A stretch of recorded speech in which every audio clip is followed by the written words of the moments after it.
1 minute.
You're listening to Radio Sputnik. Telling the untold.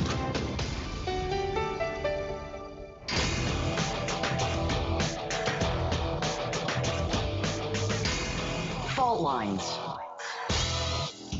And now, coming to you live from across the divided states of America, it is time for another edition of the most disruptive show covering news, events, and politics across our divided country and the surface of our increasingly fragmented globe. In the independent corner, I'm your political analyst, Shane Stranahan. And in the left corner, I am the indefatigable, a burning ember in the darkness, your political analyst, Jamarl Thomas.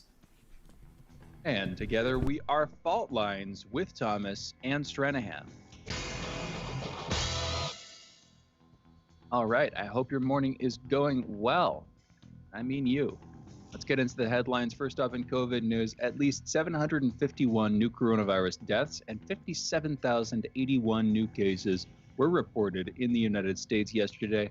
Over the past week, there has been an average of 55,153 cases per day. That is a decrease of 18% from the average 2 weeks earlier. As of this morning, more than 29,518,000 people in the United States have been infected with the coronavirus. Over 535,000, meanwhile, have died from it. A new study published on a preprint server last week suggests that a cannabis plant compound can inhibit infection of SARS-CoV-2 in human lung cells.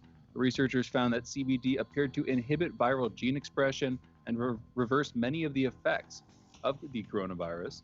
CBD also appeared to bring about the expression of interferons, proteins released by cells in response to the entry of viruses that are supposed to inhibit virus replication. For those patients who had been taking CBD, the incidence of SARS-CoV-2 infection was a magnitude lower than in patients who had not been taking CBD. In national political news, 2 men have been arrested and charged for assaulting U.S. Capitol Police Officer Brian Sicknick.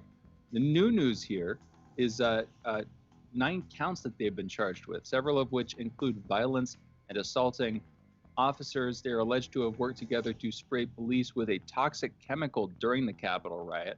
More than 300 people total have been charged in connection with the January 6th assault on the U.S. Capitol. Several dozen, about 30 by our last count, our last reporting, have been charged with conspiracy.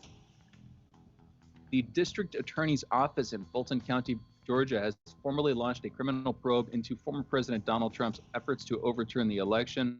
This is in reference to a January phone call in which Trump spoke with Secretary of State Brad Raffensperger, telling him to, quote, find 11,780 votes, end quote, the exact number he needed to win Georgia. Trump has previously denied any wrongdoing, and his impeachment lawyers filed a brief last week disputing that Trump acted improperly in that telephone call in any way. Although, if I go back to the call, they're quoting it here, at least this headline is quoting it, find 11,780 votes.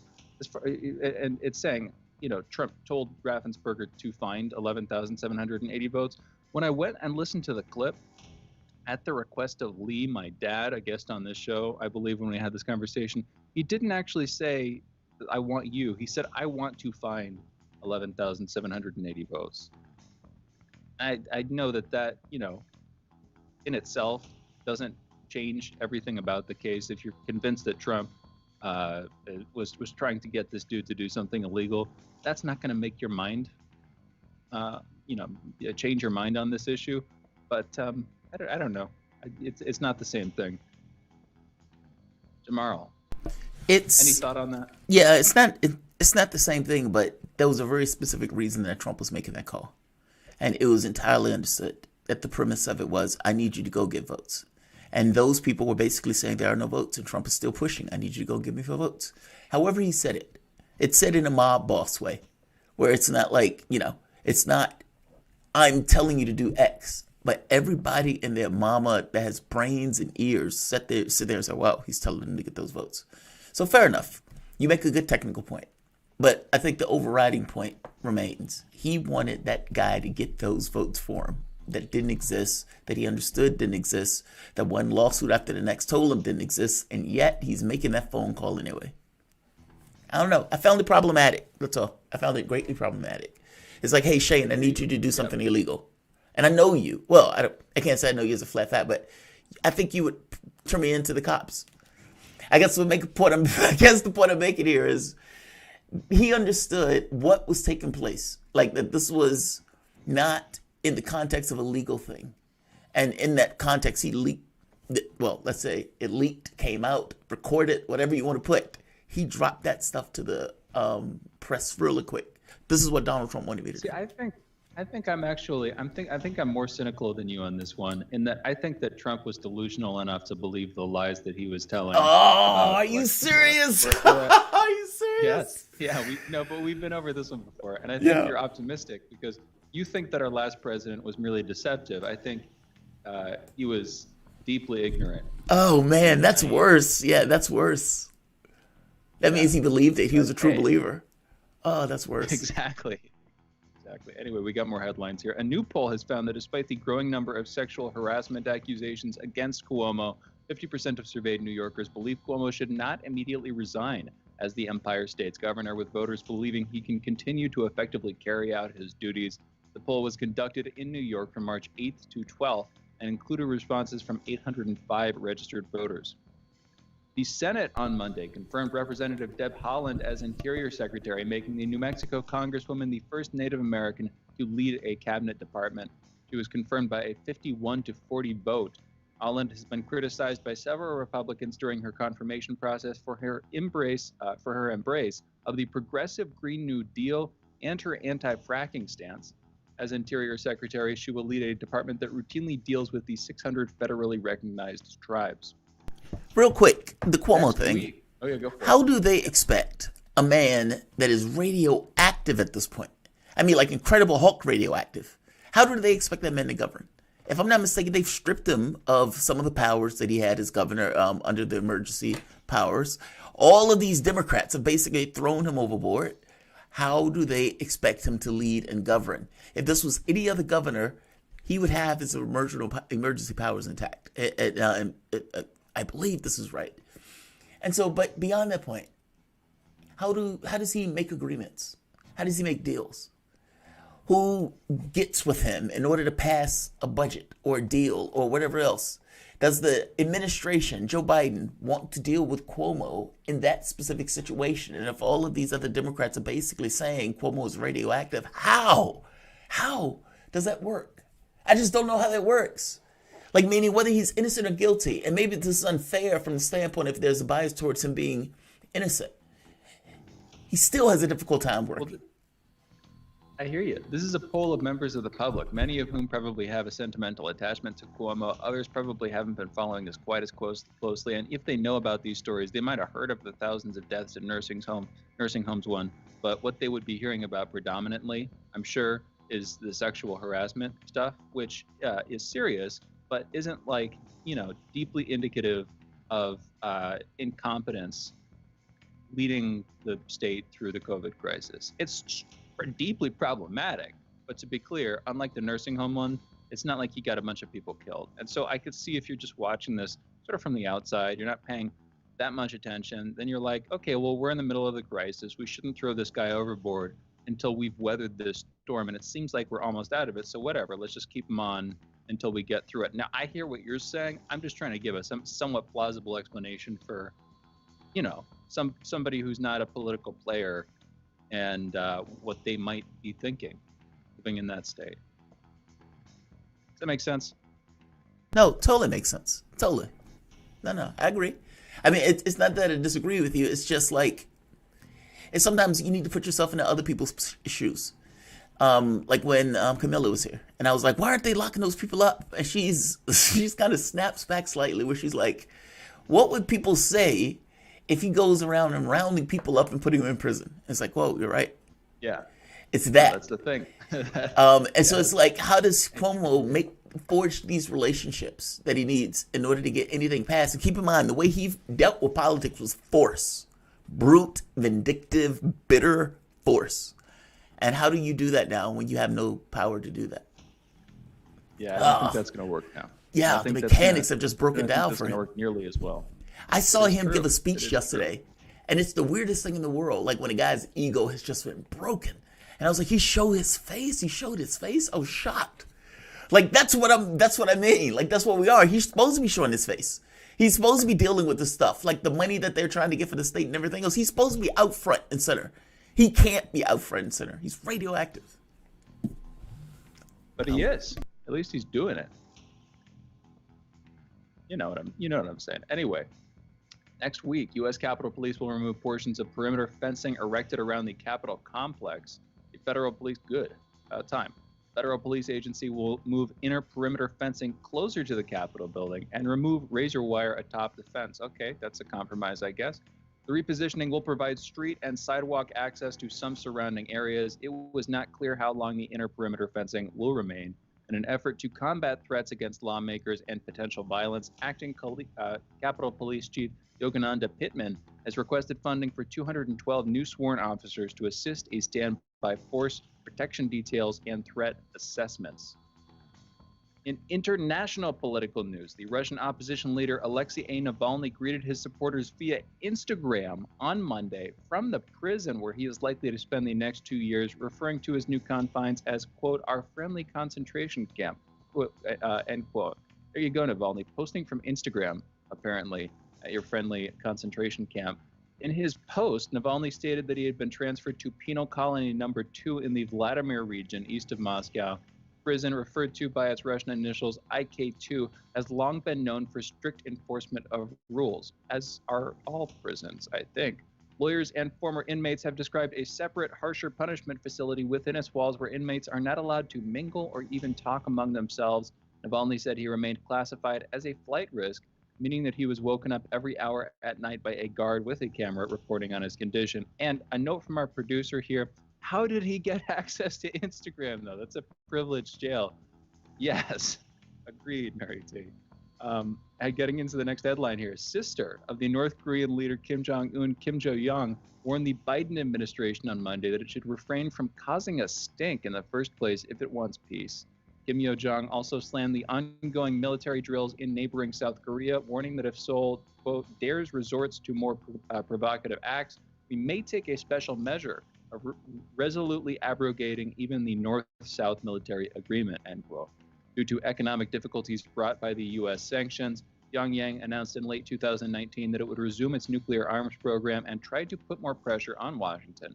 The South Korean military has said that in 2019 alone, Pyongyang carried out a total of 13 missile tests and showcased several new types of ballistic missiles.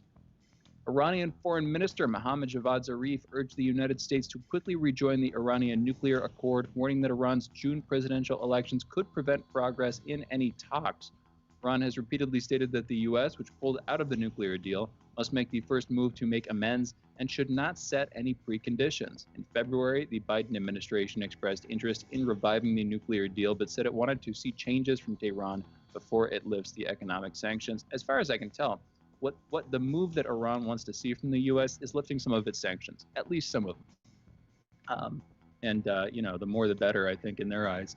But that would be a sufficient next step if the U.S. were to do so. And then ideally, on Iran's side, they would start to reciprocate. But point taken that we pull out of it. Therefore, the ball is kind of in our court to come back to it. How we want to come back to it is up to us. In its ruling Monday, a court belonging to the Economic Community of West African States, or ECOWAS, called for the immediate release of Alex Saab, Venezuelan businessman with ties to Nicolas Maduro and instructed Cape Verde to cease all extradition proceedings and compensate him $200,000 for damages. Saab's New York-based lawyer, David Rivkin, a baker and Hostetler, I know that legal company, I know that legal firm, can come back to that later, argued in federal court on Monday that the 1961 Vienna Convention on Diplomatic Relations affords his client diplomatic immunity even while in transit. U.S. officials believe Saab holds numerous secrets about how Maduro, his family, and top aides allegedly siphoned off millions of dollars in government contracts. It's not clear what, if any, impact the ruling by the three-judge panel will have on the extradition proceedings against Saab. The Vatican said Monday that the Catholic Church would not bless same-sex unions. The Holy See referred to same-sex unions as a choice, described them as sinful, and said they, quote, cannot be recognized as objectively ordered, end quote, to God's plans. Pope Francis, who has frequently been praised for his welcoming tone towards LGBTQ people both within and outside the church, approved the note. The statement says that gays and lesbians as individuals may receive a blessing if they live according to church teaching. The European Union announced on Monday, hang on a second. If they live according to church teaching. So basically, if you're a gay person and you don't act gay, or if you're a lesbian and you don't act like a lesbian, I think that's what they mean. I think. More interesting is the reason God can't bless sin. Can God create a rock so heavy that he can't lift?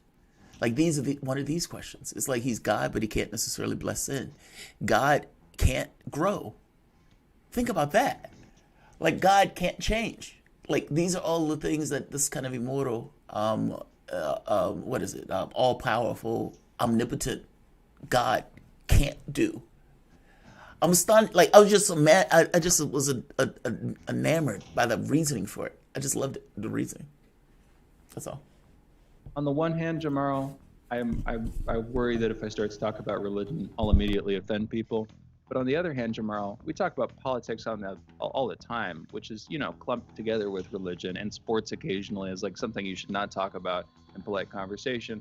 And in my opinion, these are thousands of year old texts and undoubtedly have their own biases. That's a pretty obvious bog standard take. And maybe, I don't know, maybe those are out of date slightly. Maybe we just interpreted things in a certain way when, if these things were revealed to people at these older times. But hey, who might have put my spin on it? One quick last headline here. The European Union announced on Monday that it is taking legal action against Britain for what it called a violation of a legal agreement over Brexit and Northern Ireland that was part of a trade pact forged between the two sides last year. Under a protocol on Northern Ireland, Britain is required to consult the European Union on changes to its implementation, which it did not do. The protocol was aimed at ensuring that there was no hard border between Ireland, a member of the bloc, and Northern Ireland, which is part of the UK. The official said Britain had twice in the last 6 months unilaterally broken the agreement.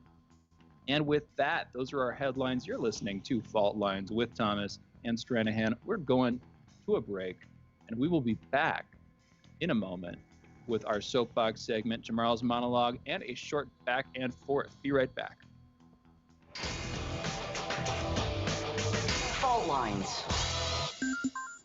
In a media landscape filled with so-called journalists acting as stenographers for their billionaire bosses, there is a desperate need for news, analysis, and perspectives that buck the status quo and get to the heart of how domestic and international events impact you and me, as well as showing how we can get involved in the struggle to change that status quo.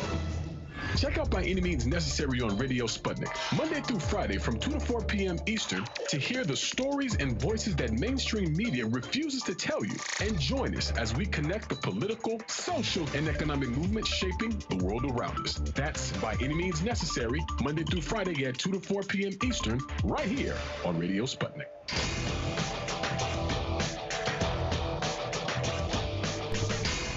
Fault Lines. Welcome back to Fault Lines on Radio Sputnik. My name is Jamarl Thomas. I'm joined by my co-host Shane Stranahan, coming to you live out of our station in Washington, D.C. If you guys live in the area, you can catch us on radio at 105.5 FM and 1390 AM. We're also in Kansas City at 102.9 FM and 104.7 FM. If you guys are digging what Shane and I are putting down, whatever platform you're consuming this content on, give us a like and share that audio or video. If you want to join in on the conversation, you can send us a chat, a tweet, and of course, you can reach us by phone at 521-1320. That is 202-521-1320. Your engagement helps make the show what it is, so definitely don't be shy. I sat there yesterday and I thought to myself, mainstream media and the political class hate us. It hates this network, it hates the show, it probably even hates me individually. But we are the device that America needs right now. We are context, the very concept itself made corporeal, bound, framed, and fractured, indefatigable warrior as basically the avatar of that context. I sat here perched at the edge of the known cosmos and I watch. My job, my privilege is to explain our political world with the contradictions, the hypocrisies, and the political machinations added into the discussion. We are the weight that Americans feel in their gut that's missing in the telling of the news by mainstream media. For example, I'm engaging in my new daily guilty pleasure, watching Jen Psaki dazzle a room of admiring stenographers that collectively have point of view with glaring blind spots. Take this question, for example. Let's play the clip. Going back to the vaccine, I know you say the goal is to vaccinate Americans first, but I want to go back to the AstraZeneca supply sitting here in the U.S. without approval. Many countries are seeking, Brazil is also seeking access to the supply, and Brazil is in urgent need. Scientists around the world are saying that Brazil is a threat to the world right now, the situation there, the crisis there. Dr. Fauci said last week that the most important thing to do in Brazil is to get more people vaccinated as soon as possible, but Brazil is struggling. So when can we expect that these countries that need it right now and can use right now because they have the approval there, when can we expect they can have access to maybe this supply, maybe in June or July? Can you? Well, we are engaged with a range of countries. I'm certain with Brazil as well about their requests, and we are, of course, focused. The president is focused on ensuring that all Americans, all adult Americans, are vaccinated. That's the first objective here, but we are looking forward to being, players in the global community as effort to address the global pandemic. There was a significant announcement made on Friday coming out of the Quad Summit about supply that we have agreed to work with the Quad members to provide to a range of countries and regions. And we are certainly open to discussing and considering, when we can provide additional supply. But I don't have anything to preview for you, predict in terms of the timeline.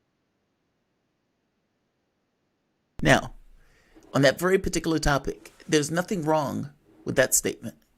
Nothing wrong at all. America first. In fact, it's politically radioactive for a leader to take in an adversarial process like our political order and to be even perceived as giving away vaccine stores before every American and their dog are vaccinated with some to spare. Meaning, all sorts of devices and everything else might be created by Western institutions and everything else. But those things are there for political effect. It's give you space and people and countries saying, we need help, we need help, we need help. The reality of it is those devices will most likely not get populated until you have a situation where the people in the various countries get their fill, meaning get their jabs. And look, if I was in power, I would probably be the same way. The political process compels the action and the behavior of the people in that process at that point. So there's nothing necessarily wrong with that. That sounds brutal, but it's the mechanics of our world and political structure.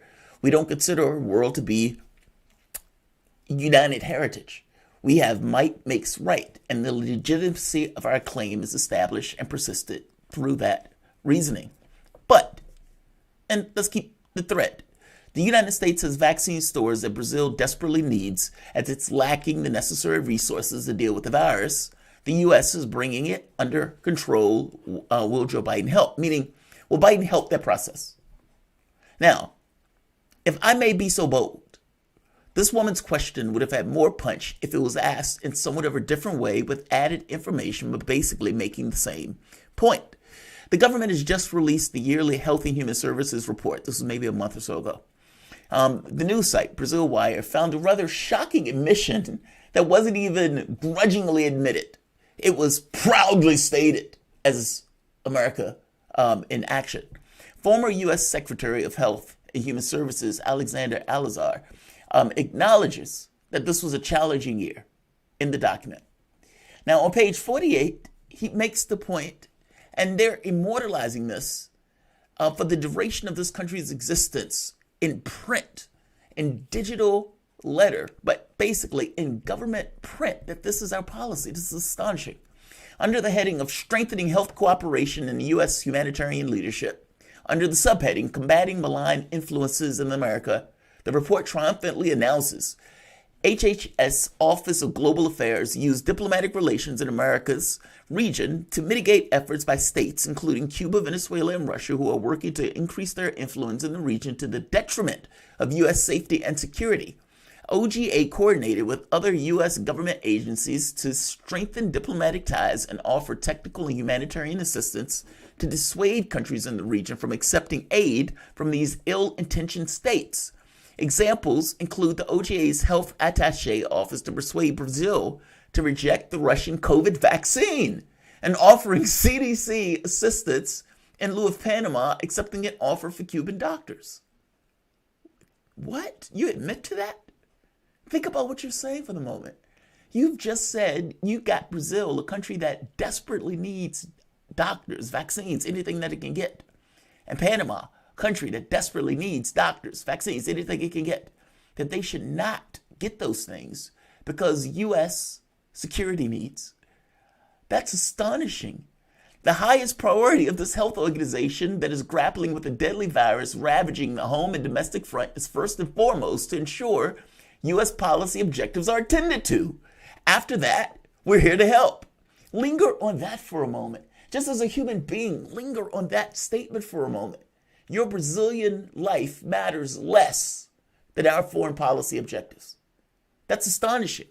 Their issue is constructed from the framing of the world, Russia created a life-saving vaccine by creating a life-saving vaccine that fast and dispensing it to population successfully, in addition to porting it out to the world, is an international win. The level of efficacy, the cost, the fact that it costs less, the fact that it didn't need the cold storage. This shows competence at a time where America was grappling with 500,000 deaths. That sounds harsh, but it is true. They are considering it a win for Russia. This is their framing. This is their context. It doesn't matter that the thing saves lives. It doesn't matter that you can get it to places that Western vaccines can't go. It doesn't matter that places, countries may not get the vaccine if it wasn't for Russia making and dispensing that vaccine. That's all they think about. And this is an organization that is supposed to be prioritizing health. That is astonishing. They're considering this a win for Russia, and that's acceptable. So, coming back to my main point. Question. Why did the United States Health Department adopt a policy to push countries that were in dire need of medical help and vaccines to avoid procuring medical help and vaccines from countries the U.S. didn't like, such as Russia and Cuba? Does Russia and Cuba being on the United States naughty list affect the medicinal efficacy of their life-saving treatments? And I'm going to go out and let me say no. To put this in perspective, Brazil just fired their third health minister. They're going to the fourth. The guy who took the job made it very clear that Bolsonaro, it's his shop. So when it came down to trying to get access to a Chinese vaccine and probably, I would imagine, Sputnik, they said no. And they overrode what the people wanted to do in regards to getting their hands on that vaccine.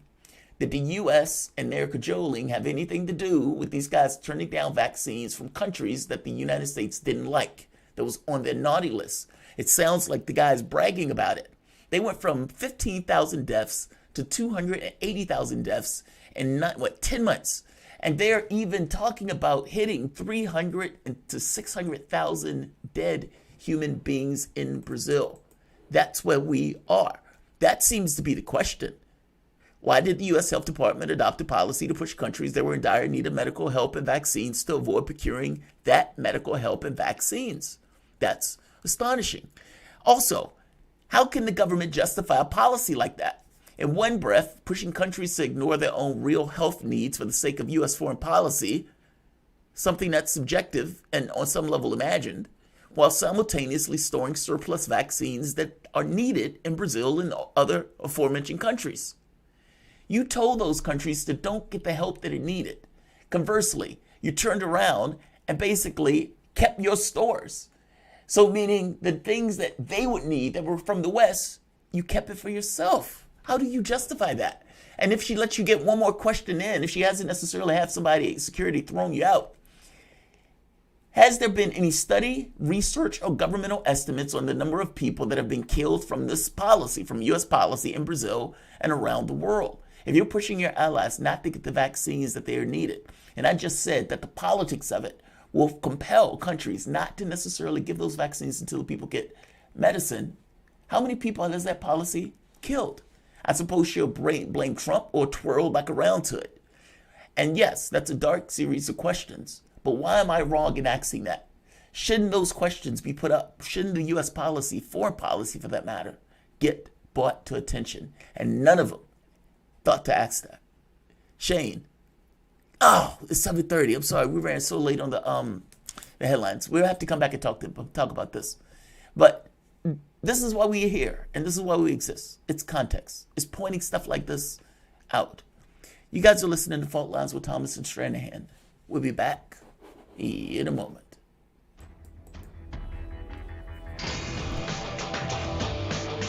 Fault Lines. You're listening to Radio Sputnik. Shooting from the lip. We're taking no prisoners here. Real opinions for real people. Where we bring you people with controversial views, and instead of trying to catch them out, we actually let them expand on their views. What's going on in British politics, European politics, and indeed in world politics as well. And wherever you are, whether you're a UKIP supporter, a Tory or Labour, everything is in turmoil. John Gaunt. Shooting from the lip.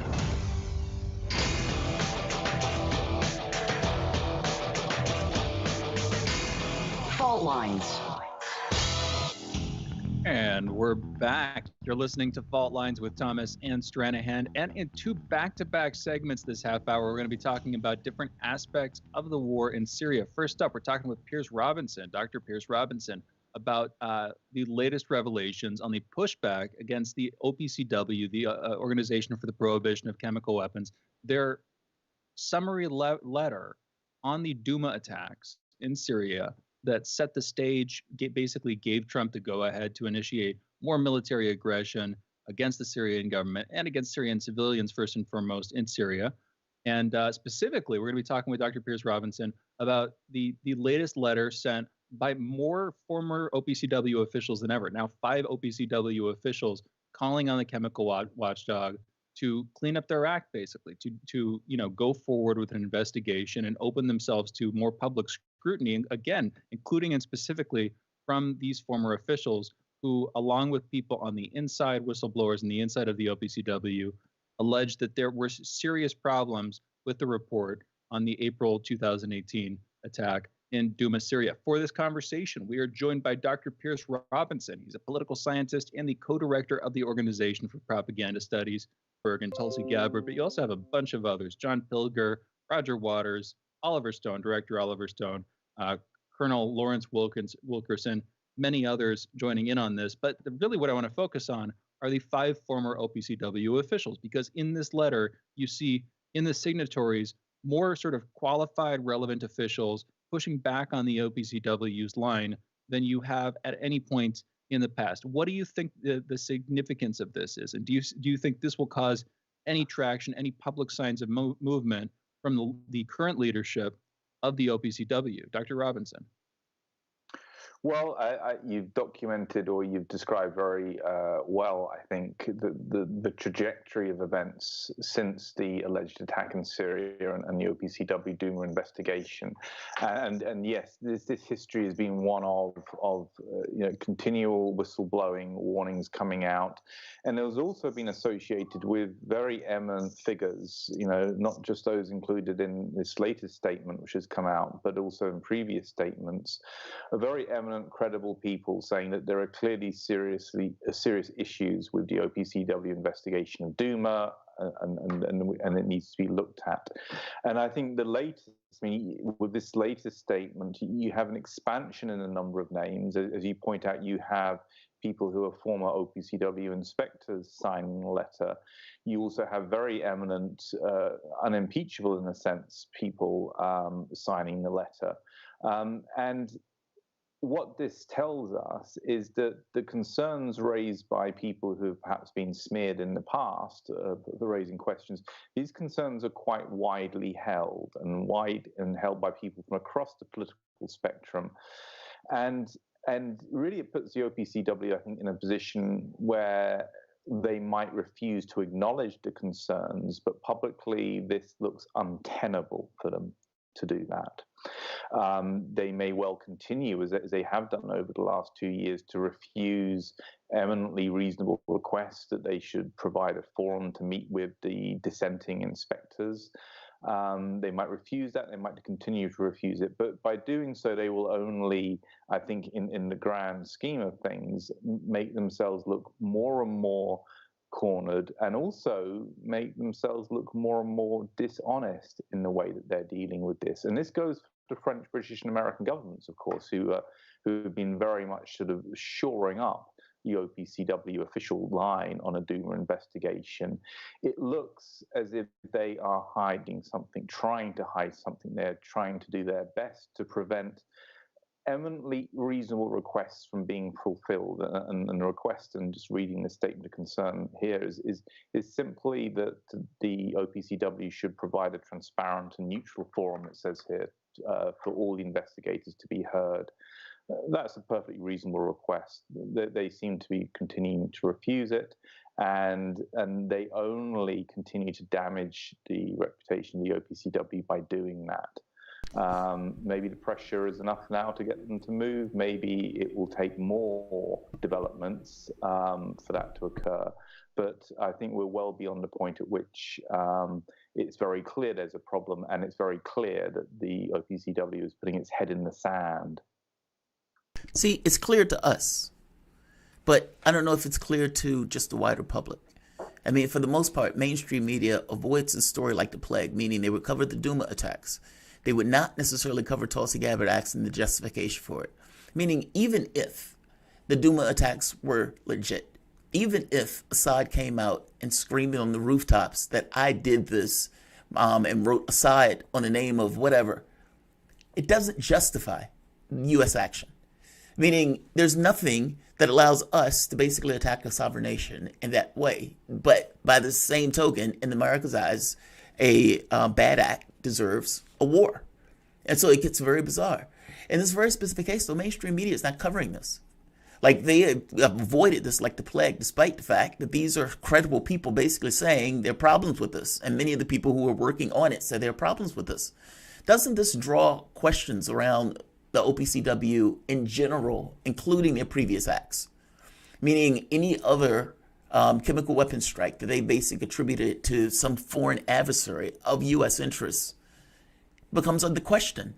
And by the way, not just the OPCW, the OAS.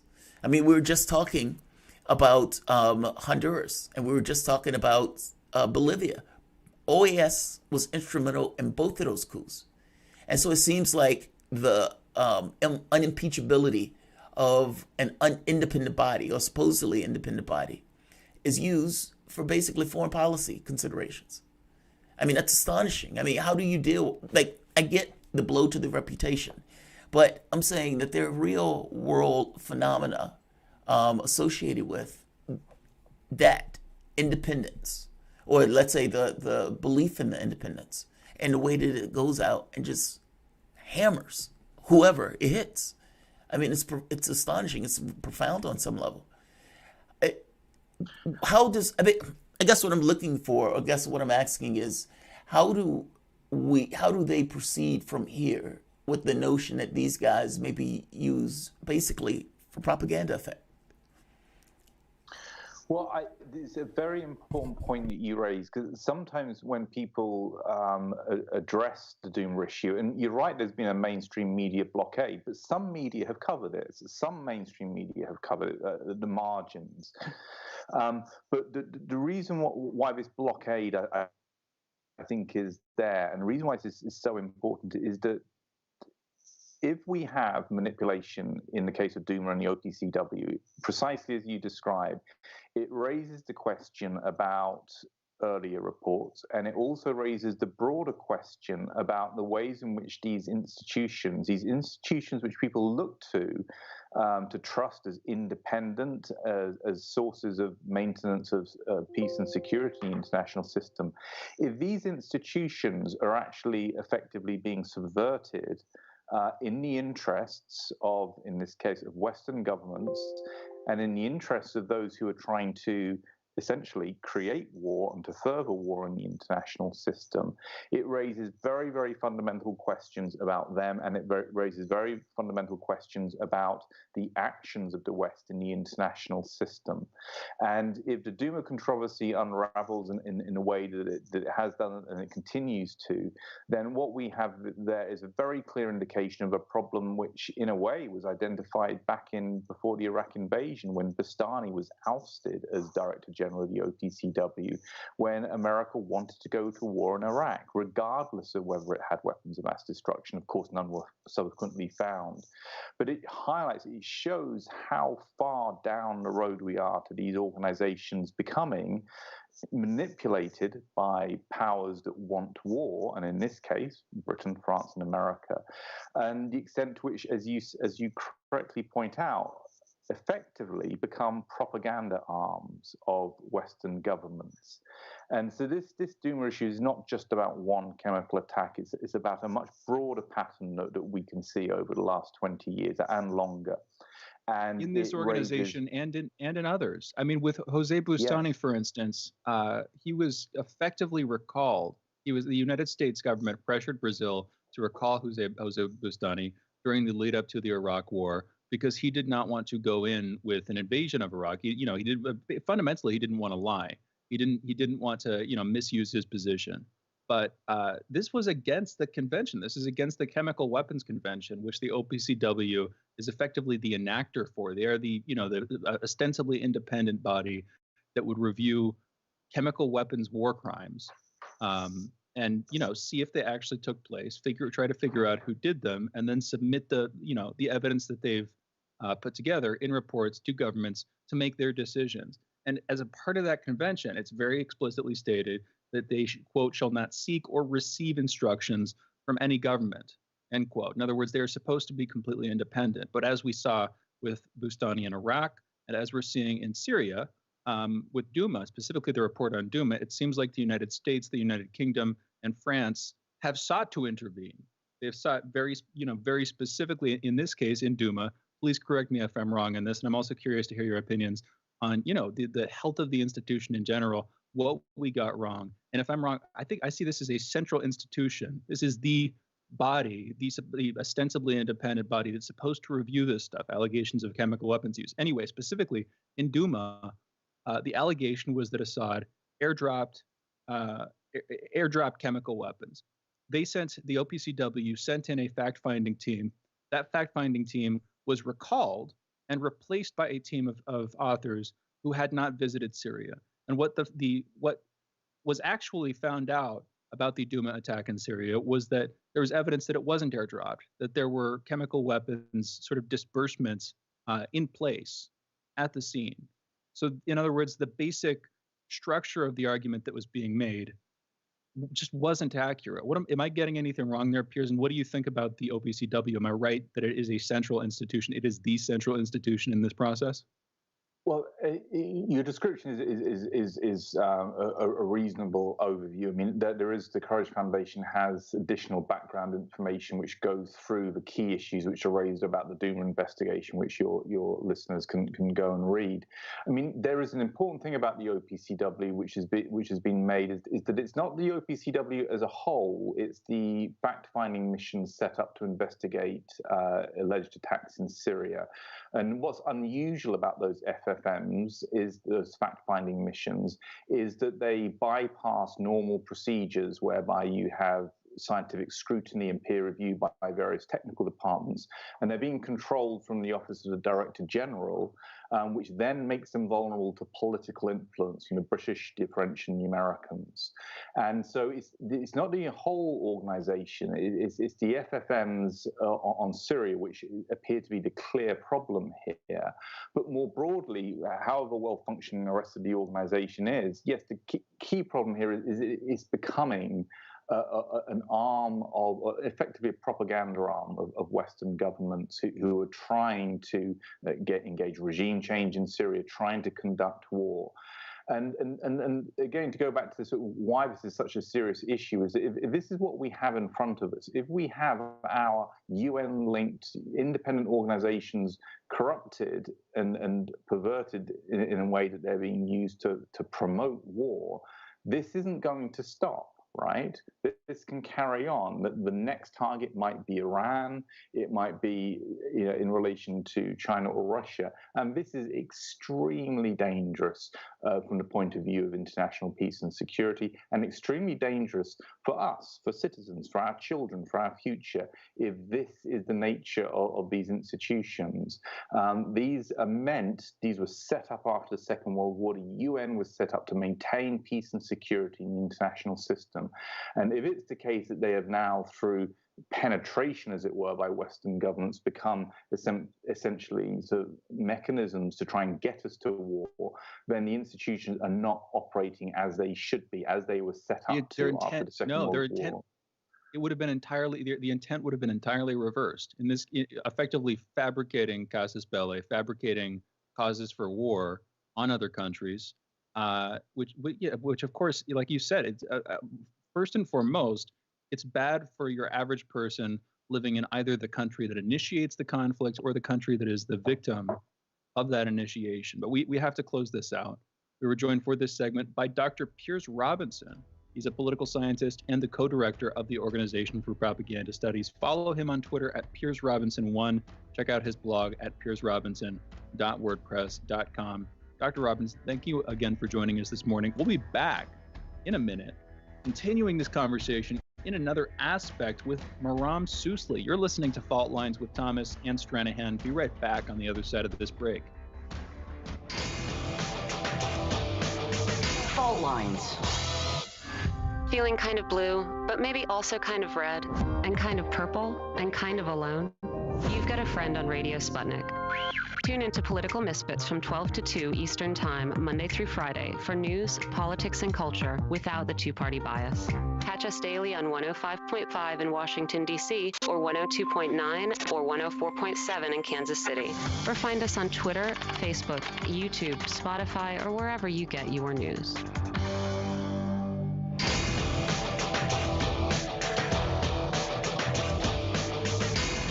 Fault Lines.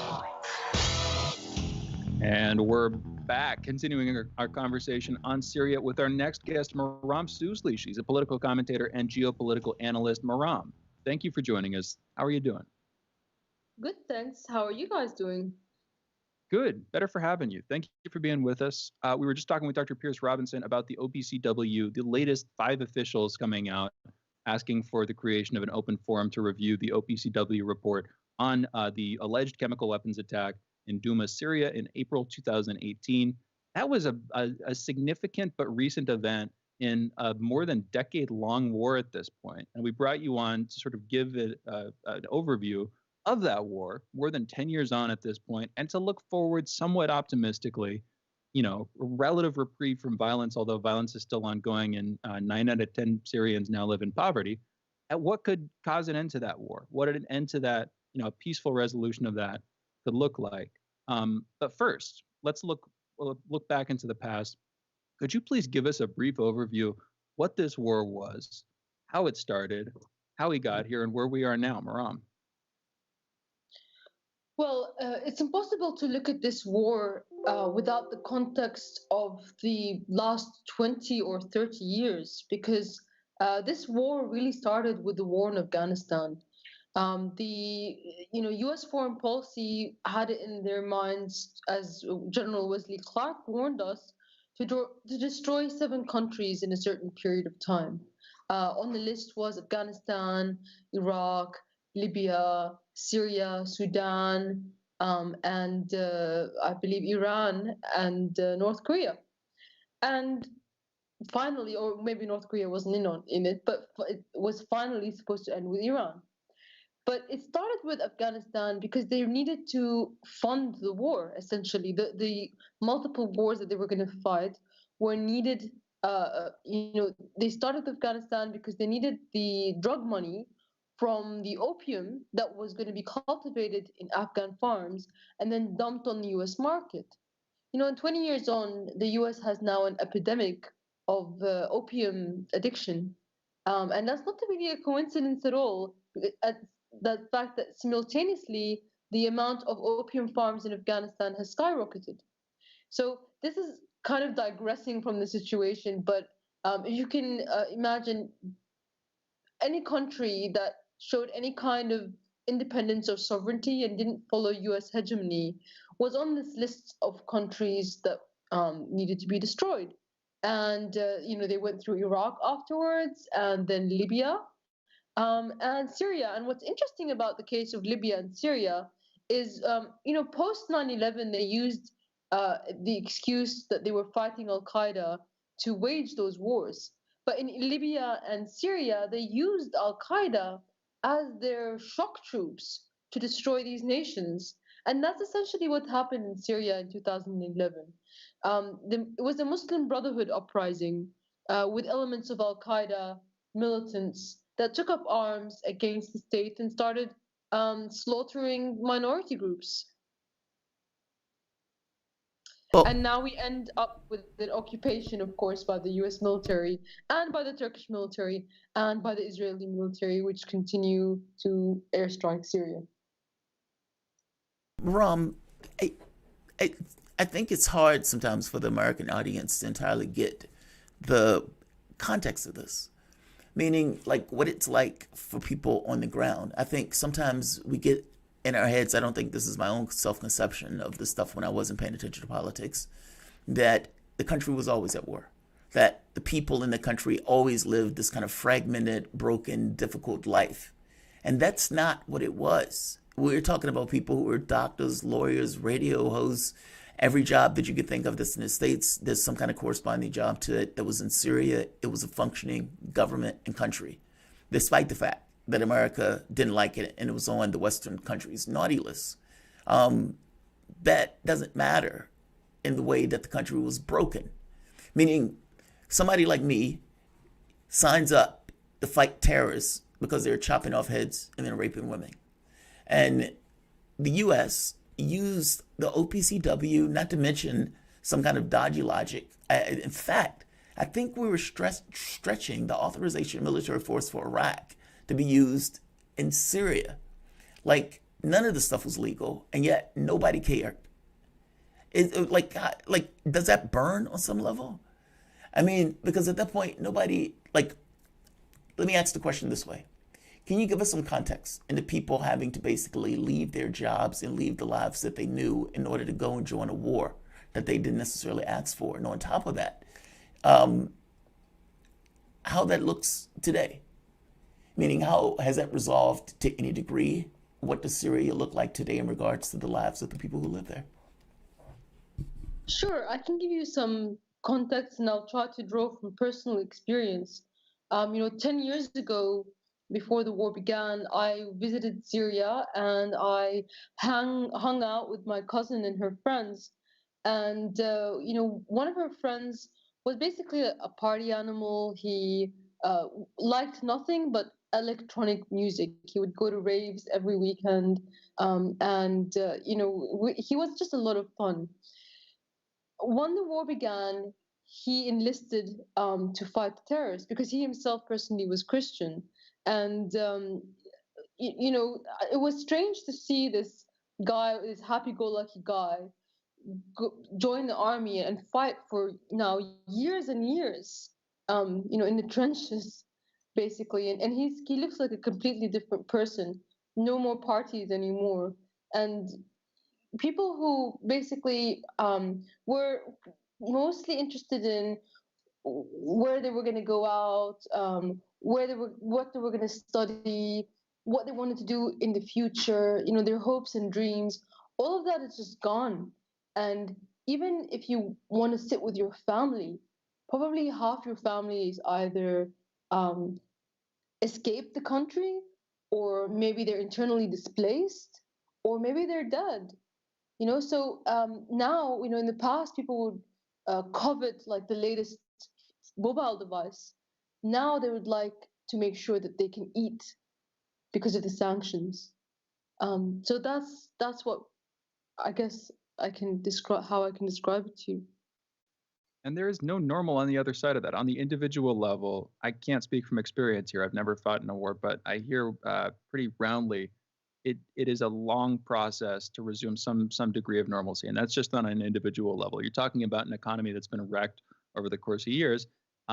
There's no off ramp for that. It takes a very long time, and by the time you've gotten back to some level of stability, it is a completely different country on the other side, and that feels intentional. It seems intentional to me. The United States has a habit of getting into wars it has no idea how to end, and it seems that we've done that with another attempted victim of the Arab Spring strategy. But I still want to turn to you. If we do see a peaceful resolution to this, it seems like the Syrian government, Bashar al-Assad, has had the upper hand for a little while, has taken positions and maintained those positions in this conflict. If we were to see an end, how would different parties have to come to the table, and what would you see that diplomatic process looking like? What would it take? Well, I do think that they know how to end wars. If you want to end a war, you just pull your troops out and you go home. But they don't really want to end the war. They said themselves, they want perpetual warfare. They want a stalemate. They want to basically extend this war perpetually. And they've said they want to keep the troops there indefinitely. I mean, look at Iraq, look at Afghanistan. They could have ended the war in Afghanistan. It's been 20 years. They like this perpetual war. Orwell's 1984 described exactly the scenario. And the peace that they're trying to impose on us would solidify this perpetual war. Because the so-called peace that they're trying to impose on us is one in which the country is divided and Al-Qaeda rules Idlib. I mean, that is the recipe for perpetual warfare. Yeah, war is the power of the state. Yeah, war is the power of the state at that point, unleashed. And honestly, it's very strange to me when I see, it's almost as if it's accepted that it's okay to attack Syria. How weird is that? Like, it just seems very strangely accepted. I mean, when Israel has been attacking Syria for like every other day, Turkey, I remember when information was leaked of a conversation that Erdogan had where he was basically saying we could use the terrorist excuse to basically attack Turkey where nobody would basically know. I mean, this is some insane stuff, but it seems as if a sovereign country, a sovereign territory no longer has its sovereignty from the standpoint of the world's eyes. Russia and Syria, both of them are working together in this case. If it wasn't for Russia and Iran, basically Syria would have collapsed, the terrorists would have won. Where are they from this standpoint out in Syria and helping with the reconstruction? I know the sanctions are basically biting from the standpoint of the COVID condition, and you can even speak on that. The number of deaths attributed to the sanctions regarding COVID and not being able to get the medicines that are necessary for the various people there. And on top of that, the rebuilding of that country with Russian assistance. Well, Syria is not a big country. It doesn't have a large military, but what it lacked in physical strength, it has in political intelligence and strategic depth. And by having these alliances with Russia, with Iran, with China, basically they allowed themselves the 1 minute to turn the tide of the war. And now this is a critical moment 10 years on, because the problem is that people are saying people are tired, they want a solution, but in many ways it's almost like they're speaking of surrender. where I think that it's more likely that it's just the Syrian side that is fatigued. It is the Okay, Maram, US we're gonna have to side. cut this. I apologize. We're getting to the edge of the break, but thank you for joining us. We always are informed by your visits to the show. Maram Sousley is a political commentator and geopolitical analyst. You can follow Maram on Facebook and Twitter at Partisan Girl. Find her YouTube by searching for Syrian Girl Partisan, and support her on Patreon at patreon.com/Syrian Girl. You guys are listening to Fault Lines with Thomas and Stranahan. We'll be back in a moment. Headlines.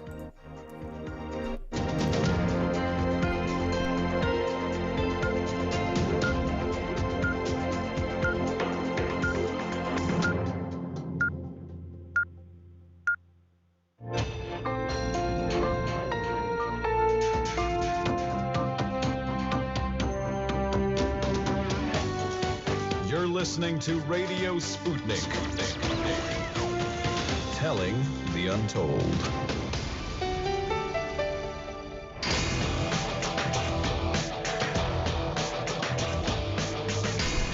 Fault lines.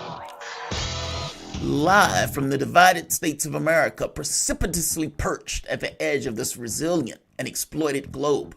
Welcome to your context lens for the American perspective. In the left corner, I am your ever-vigilant, indefatigable political analyst, Jamarl Thomas. And in the independent corner, I am your political analyst, Jane Stranahan.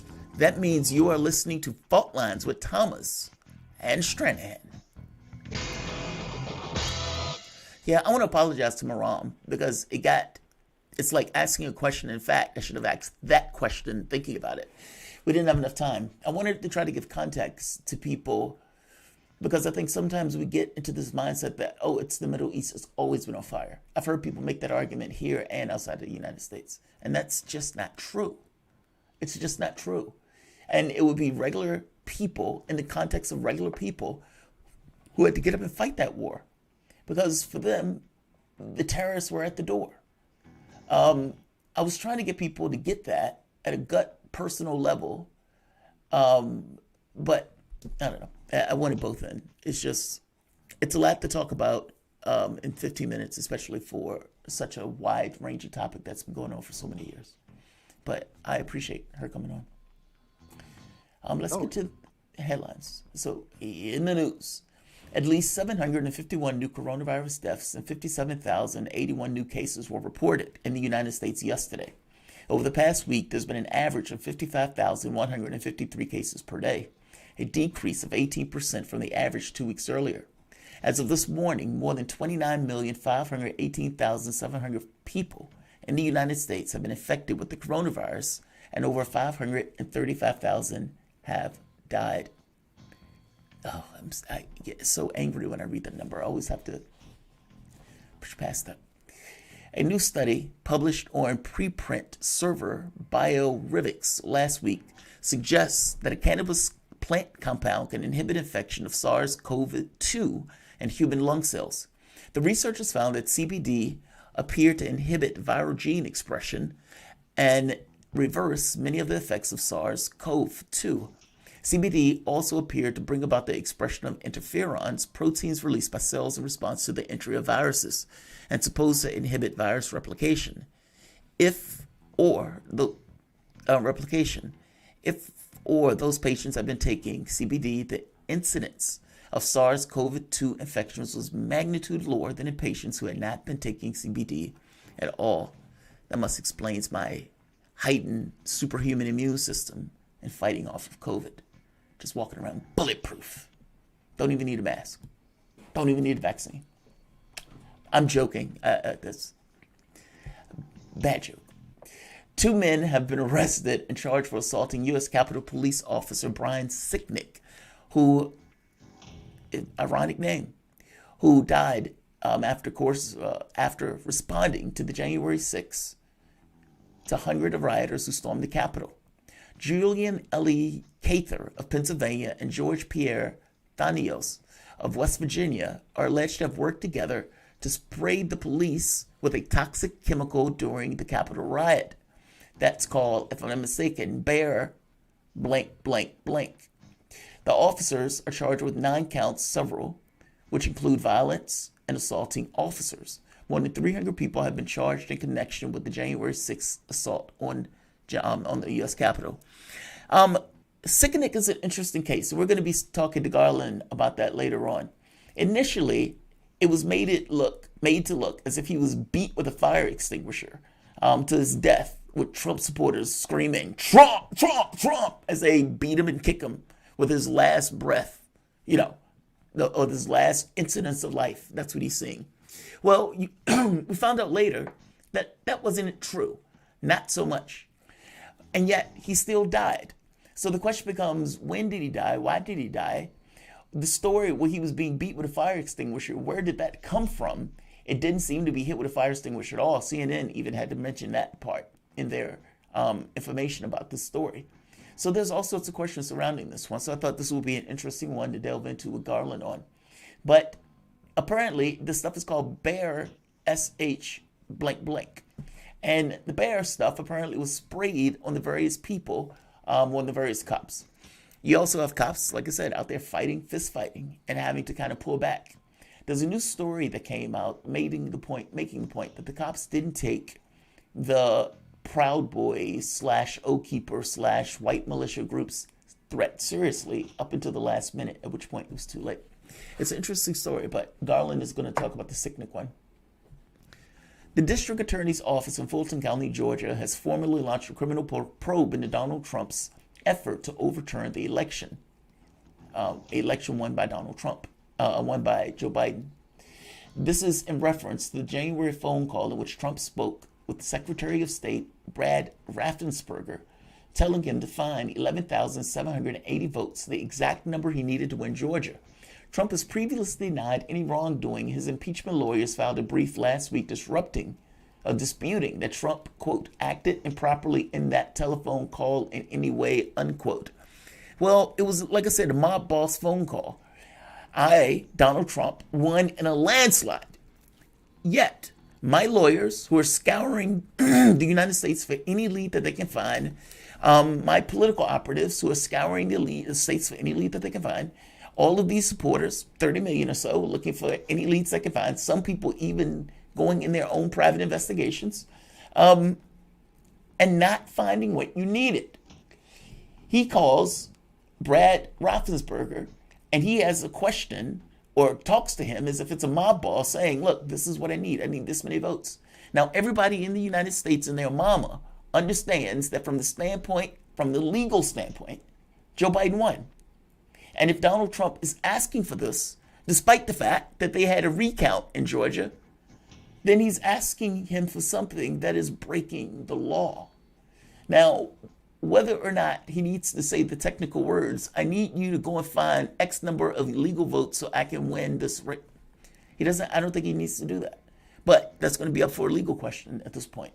And I have no issue with them going after Trump for this. Zero. You shouldn't have did it. It's a rail. It's a hot burning rail in our system. I'm okay with presidents challenging their election if they think they lost. Like John Kerry in Ohio, for example. Al Gore in Florida, for example. But that's one of those things you need to actually have an honest, good faith belief that you lost. And Trump, I know, Shane, you have a difference of opinion with me on this. So let me go to you. You believe Trump was just comically stupid. I think he got bought into the narrative like a lot of his supporters did, and perhaps everybody apparently who was close to him did, that he actually won the election, that he had, significantly more support in the election than you had seen in previous elections for Republicans. The fact that, you can hear it in terms of his speech on CPAC. He saw himself as having a huge amount of influence and having a huge base. And think of all the rallies that he did. Think of the constant engagement with his audience. I'm not saying he had that base. I'm not saying he won the election. I'm saying I can see how he got bought into that narrative. Now, does that make things any better? I don't know. I don't think so. Does it matter legally? I also don't think so. If he technically, was suborning, if he was asking Brad Raffensperger to give him votes, if that's how the courts come down on this one, and if that's illegal, then he should be charged for that, very simply. But also, I do want to agree with you. I wanted to add in the sort of specific fact on that, because this often does get misreported as him specifically telling Raffensperger, give me those votes, basically. Well, that's implied, but in a court case, proving implication is much harder than proving an explicit statement. Regardless, it is a third rail in our politics, and for good reason. It's just, there are a lot of people in this country. You said 30 million, 74 plus million people voted for him. I don't know how much of his base is his capital B base. There are a lot of people who support touching that third rail, who supported it in 2020, and that is itself a kind of new third rail in our politics. You know what's wild with that? It damages people with credible claims. Meaning, Donald Trump and anybody else who's in our politics should have every right in the world to challenge the results. And I mean, even if it means going through and associating the vote with the person, it should be infinitely transparent, our elections. And we should have the utmost faith in those elections, in the way that we operate. Because it's such a big deal. We're basically choosing who determines or who moves forward with making choices in our behalf, in our names. That's a massive deal. And it gets to even this notion of democracy, whether we have choice, whether we have agency in our politics, what those politics are, what they're trying to accomplish, if it's trying to accomplish anything. All of those things are basically decided by the vote. People who may have a credible case later on will be damaged by Donald Trump doing this. So, I mean, yeah, it's a big deal. Also, we should point out that the Democrats are moving forward with H.R. 1. And I honestly didn't know why they didn't do this under Obama. You should try to protect the people who are voting for you. If you're not protecting the people who are voting for you, what are you doing? It just seems to be the most natural thing in the world. They ripped the Voting Rights Act limb to limb. What are you doing? What are you doing? This is something that's inhibiting your ability to get in office. Do something about it. A new poll has found that despite the growing number of sexual harassment accusations against Cuomo, 50% of surveyed New Yorkers believe Cuomo should not immediately resign as the Empire State Governor, with voters believing he could continue to effectively carry out his duties. The poll was conducted in New York from March 8th to 12th and included responses from 805 registered voters. Look, I don't know how they believe that Cuomo can go about his duties like this. I mean, I would imagine Cuomo has a hard time getting up and showing his face at this point. But that number is there. 50% say, yeah, he can do his job. And look, what they're probably thinking to themselves is he shouldn't resign until after an investigation. Meaning, because in their heads, they're being fair. They're saying, these are just accusations. We don't know this as a flat fact. But it gets harder to maintain that position, even though our system says innocent until proven guilty. That's what we say in a legal sense, in a very strict, specific sense. So what does that mean from the standpoint of a governor who has one claim after the next that's being piled upon him? Yes, he's legally innocent until proven guilty, but that's legal. That's a purview. That's a point of view, a protection that's given to him. The catch is, can he function in his job as governor? And is he radioactive right now? How can he make deals? Are they going to strip him of his powers and those type of things? Would anybody want to make deals with this particular governor? And if not, whoa, you got a problem with him being able to function in the capacity of governor. And like I said, keep in mind, every new woman that comes forward is another weight on that scale of believability that he is guilty. So I get the legalities of it. Fair enough. I get them may say give him the benefit of the doubt. Fair enough. But there are a lot of dead people, a lot of dead grandmas that Cuomo tried to stuff into the cupboard to pretend that they weren't there. That in and of itself is problematic. That is a flat fact that is known. That in and of itself could end political careers. And now you're adding on the sexual harassment allegations that are basically, the salaciousness of it is basically taken over, even to the point of the dead grandmas in nursing homes. It's astonishing. Between the two, the dead, the people he killed with those policies, and then sealed it by giving them protection so they couldn't necessarily be sued for it after the fact, talking about the nursing homes. Yeah, that should be the thing. That's the thing. If that was my family member, it would be that. But it's taking a life of its own. The Senate on Monday confirmed Representative Deb Haaland as Interior Secretary, making the New Mexico woman the first Native American to lead the Cabinet Department. I applaud this one. She was confirmed by 51-40 vote. Haaland has been criticized by several Republicans during her confirmation process for her embrace of the progressive Green New Deal and her anti-fracking stance.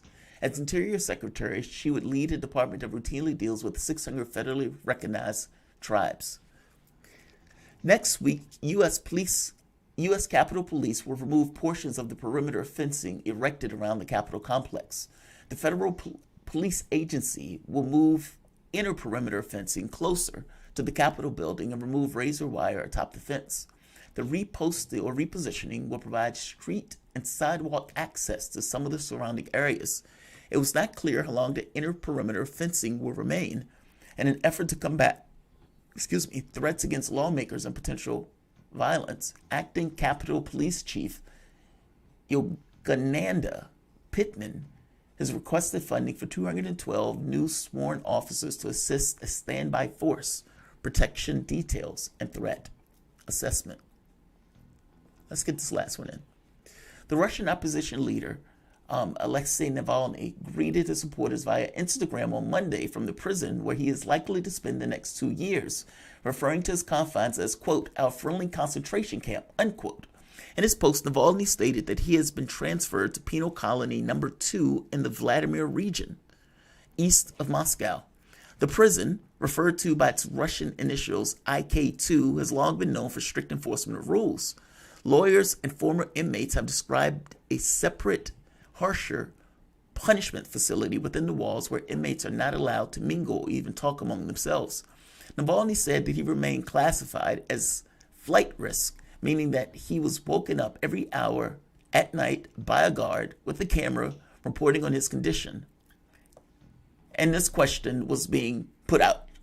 How did he get access to Instagram, though? That's a privilege. That's a privileged jail. That's the question that needs to be asked. How did he get access to Instagram?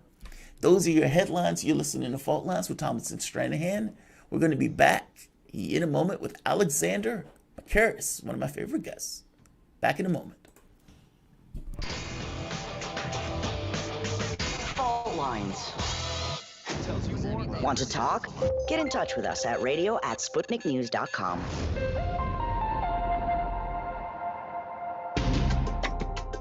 Epidemics and pandemics could kill millions of people, and they actually did.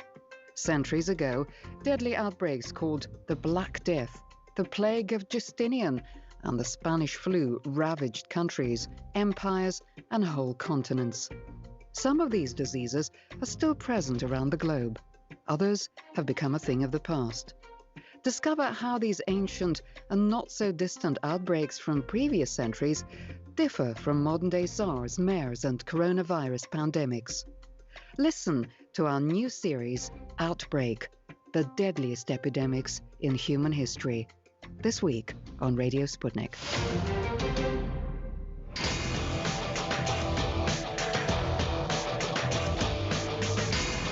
Fault Lines.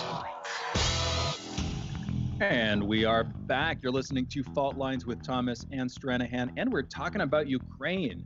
Over the last half dozen days or so, late last week and over the weekend, it seems that the ongoing, long-lasting aggression in Ukraine, specifically between members of the Ukrainian government, armed forces of the Ukrainian government, and the armed forces of the Luhansk and Donetsk People's Republics, are engaged in, it seems to be accelerating aggression with each other, with Ukrainian armed forces moving into territories on the zone of conflict there where they shouldn't be after conflicts briefly end. Also, artillery shelling accelerating. There's been long-standing artillery shelling back and forth across the border, mostly from the Ukrainians against these people's republics. And it seems like that has been accelerating late last week and over the weekend. Also, just general troop movements on the Ukraine side for this conversation to give us an update on specifically what's going on. One of the only people I've seen covering the latest movements here. We're joined by Alexander Mercouris, editor-in-chief at theduran.com. Mr. Mercouris, thank you for joining us this morning. How are you doing?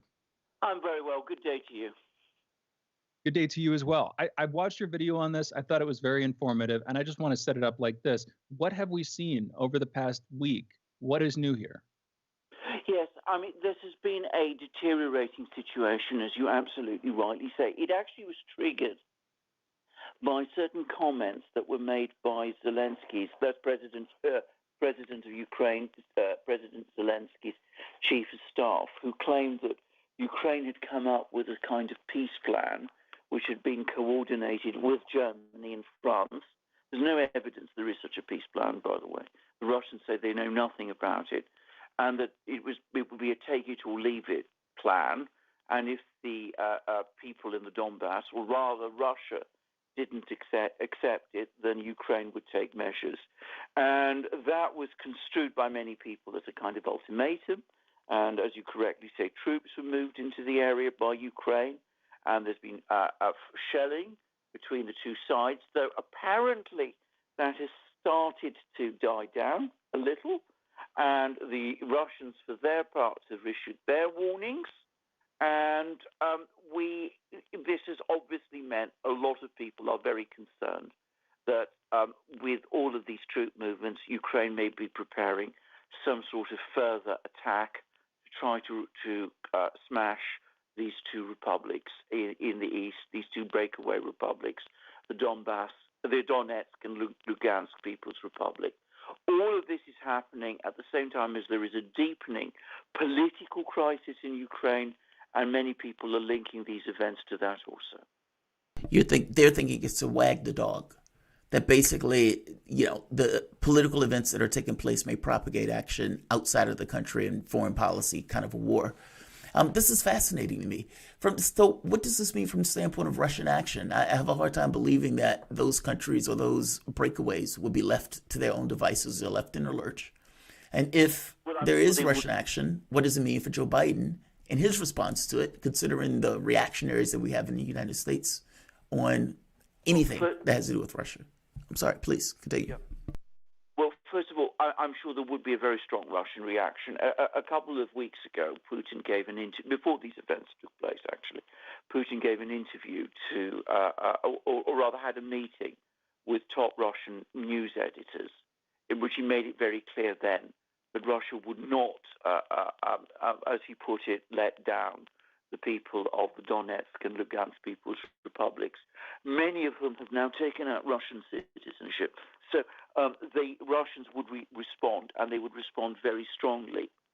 And as I discussed in that program that I've made, which you mentioned, the Russian military has actually been carrying out, over several years now, a sustained build-up along the Ukrainian border, which completely dwarfs whatever the Ukrainians have achieved over the same period.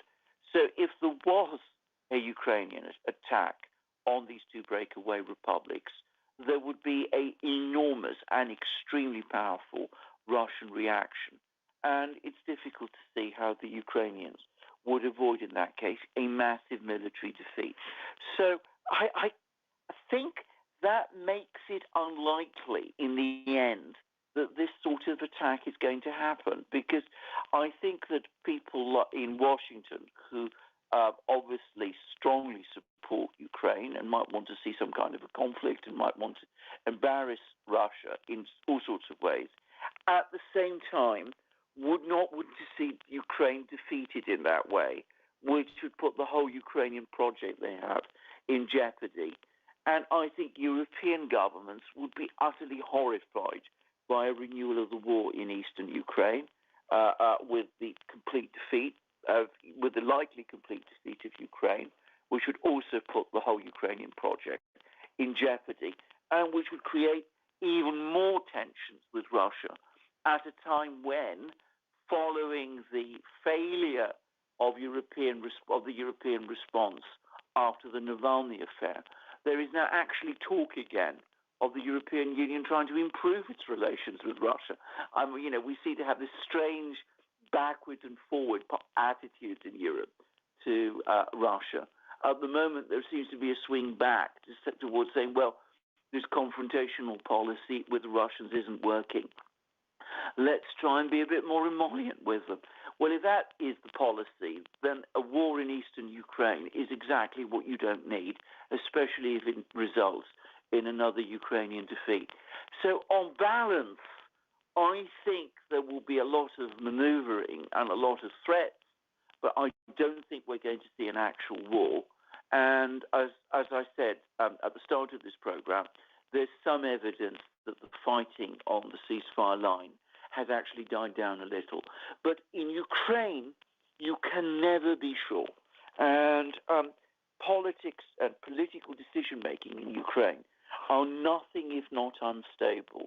And there are some very violent people in Ukraine who, frankly, would prefer to go down to what they would see as a heroic defeat rather than acknowledge that Ukraine itself is failing. So one has to always take this into account and understand also that President Zelensky is under extraordinary pressures at this moment and must be feeling that his own political position is becoming increasingly insecure, and that might also lead him to take action.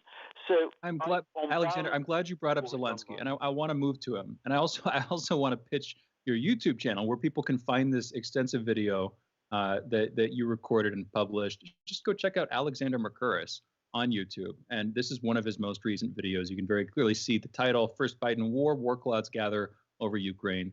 Great summary overview of this. You brought it to Zelensky. I'll put it simply and hand it over to you. Who are his constituents? What did he guarantee them? What did he imply as he was getting elected? How has he followed through on that? And you mentioned that he was in a tenuous position now. Why is that, Alexander? Yes, Zelensky was elected in 2019 in an absolute landslide, promising that he would end the war in the East, pitching very strongly for the support of Eastern Ukrainians who predominantly speak Russian and who want to see better relations with Russia and an end to the conflict, saying that he would end corruption in Ukraine, whilst at the same time also seeming to be particularly closely aligned to a very powerful Ukrainian oligarch called Igor Kolomoisky, who fell out with the previous Ukrainian government and lost his bank, the bank which he controlled, Privat Bank, which was confiscated by that government.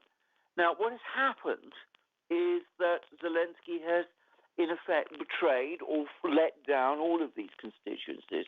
He's pursued an even more vigorous anti-Russian policy than his predecessors did. He's closed down Russian TV stations. He's even further restricted the use of the Russian language in Ukraine. He's tilted more towards the nationalists than he said he would do, obviously. At the same time, he's failed to achieve peace in eastern Ukraine, and we see all this talk of war. Corruption in Ukraine is getting worse. The economic situation is getting worse. And he's failed to carry out whatever promises he made to Kolomoisky. Kolomoisky still hasn't got his bank back. So as a result, he is now facing increasing criticism in Ukraine itself. His support has collapsed, and there's even talk about him being impeached by the Ukrainian parliament, which is dominated by his opponents. So he's in a very strange and difficult position. I would also add that the Ukrainian government, the cabinet, seems to be swinging against him also. So he's looking isolated and looking weak as he's let down all his constituencies and seems to be running out of road. And that perhaps is what is causing some of the concerns that he might go for broke and start a war in the eastern Ukraine, a wag-the-dog type situation, in order to get himself out of these growing political problems. But in the process, he would be turning his backs on, a significant chunk of his constituency. Like you were talking about, he had the backing of Russian-speaking Ukrainians in the east of Ukraine. If he were to go to war there would be collateral damage, I'm sure, for many of his constituents. Potentially, a lot of people getting killed there. We need to go into a break, but one other quick comment on Zelensky. For folks who are following this, you probably already know this, but if you don't, it's just an interesting bit of information. He actually was also an actor for years, starring in a show that he had produced called Servant of the People, in which he played the president of Ukraine. He's sort of a hapless. I think he was a teacher in the TV show, and he became the president of Ukraine in the TV show in the first episode, and then for years played that role before becoming the actual president of Ukraine. So just a bizarre, like a meta inception moment. Anyway, we need to go into a break. We're joined by Alexander Mercouris. He is the editor-in-chief of the Duran.com. You're listening to Fault Lines with Thomas and Stranahan. We will be back with Alexander on the other side of this short break. Be right back.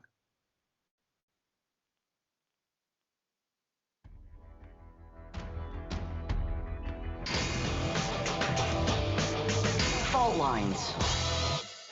We are above all the latest developments, and we don't take any sides. Radio Sputnik, telling the untold. Are you bored? Are you lonely? Do you need a hug? Well, we can't give you that, but we can keep you up to date on Radio Sputnik.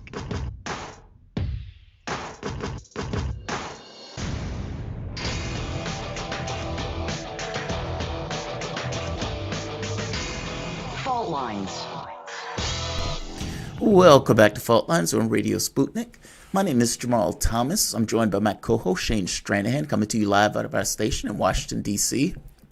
We on this story, we've on the station have covered Brexit. We cover British politics all the time.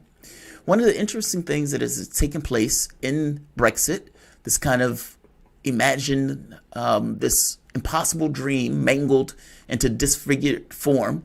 The truth is that Boris Johnson knew he could never really get the Brexit that he was selling to the public. He was basically stuck with issues of logic. For example, how do you have the Good Friday Agreement and yet promise people there won't be a border on Northern Ireland when the EU is saying that there will be? Not just the EU, the logic of the situation is saying that there will be. Well, in the latest saga, Brussels has launched legal action against the UK over breaches of the Brexit deal around the issue of Northern Ireland. The European Commission on Monday initiated a process that could basically have Britain dragged before the European Court of Justice and facing trade sanctions.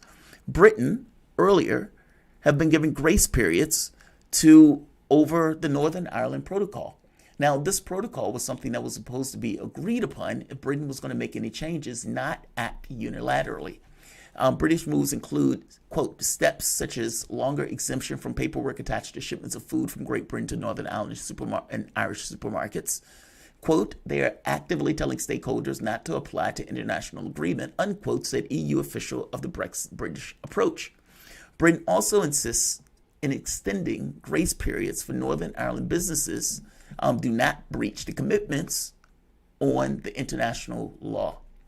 Like, this gets very interesting, but this goes back to Boris Johnson basically saying there was not going to be a border between Northern Ireland. The European Union basically saying, yes, there is. And now, right here, we're coming up with their hitting their head on this very specific issue. When they were told that, yes, there would have to be a border on Northern Ireland, just out of logic alone, there was all of these magical devices that they were coming up that were going to police the border in a way that didn't look like it was being policed. Well, at this point, the rubber is now meeting the road. And all of those ideas of Brexit are coming for naught. Bojo is being dragged to court. To have a conversation on this, we're joined by Alexander Mercouris. Alexander Mercouris is editor-in-chief at the Duran, and his takes on this stuff has been some of the best takes that I've heard. Alexander, thank you for joining us. It's a pleasure to be with you again. Absolutely. Did I explain that correctly? And is there anything you want to add to that before we proceed? Yes, I will. I'm going to say this. Business about Britain giving grace periods for British supermarkets to supply food to their branches in Northern Ireland is the kind of issue where if there'd been goodwill between Britain and the EU, it would have been quietly and, not particularly without much difficulty negotiated away. It is not in itself and of itself an obviously big issue to have a huge row and a massive court case over. The fundamental problem is that there is no goodwill between Britain and the EU at the moment. The EU is very angry with Britain for all kinds of reasons, because obviously there's been Brexit, because they don't like the tone of some of the ministers that are coming out, that are in London, particularly Lord Frost, who's now a member of the cabinet and who is Britain's chief Brexit negotiator. And of course the British, for their part, have always resented this agreement, or at least the British government that Boris Johnson leads has resented this agreement with Northern Ireland, which in effect treats Northern Ireland in a different way from the rest of the United Kingdom, and have been trying to chip away at it. So there is this complete absence of goodwill, and that is the overarching story of this whole affair. I predict two things are going to happen over time. Firstly, Brexit is going to get steadily harder. In other words, the economic relationships between Britain and the EU are going to dwindle ever further, and already we've seen a collapse of trade links between Britain and the EU. There's been a massive crash in trade volumes over the last few weeks, even greater than one would expect, given the fact of the pandemic. And the second thing is this.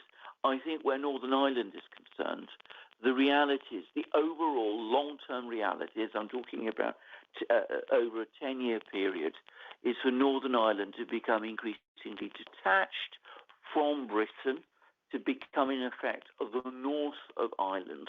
And we are moving steadily and gradually towards Irish unification. Well, and just to point that out for the moment, there's been a 40% crash. I mean, wow. And trade sales. It says goods sales to the EU plunged by 40.7% in January, and imports slumped by 28.8%, the largest decline since comparable records began in 1997. Now, that clearly is related to Brexit. They can say all they want that it's not, but it is. And, you know, if you were going to extricate yourself from that organization, they were never going to give you a better deal outside than inside. But that's just it. Boris knew that. All of them knew that. They didn't care about that. They just wanted to get out of the European Union because that wasn't going to affect them, like talking about they were going to affect the other people of the UK. Do the people in the United Kingdom get that yet? I think they have. I think a lot of people in Britain, and one has to understand how bloody-minded, if I can use that expression, many people have been over the Brexit issue in Britain, have been more determined to leave the EU than they have been to stay within the EU, even if that means accepting certain economic consequences.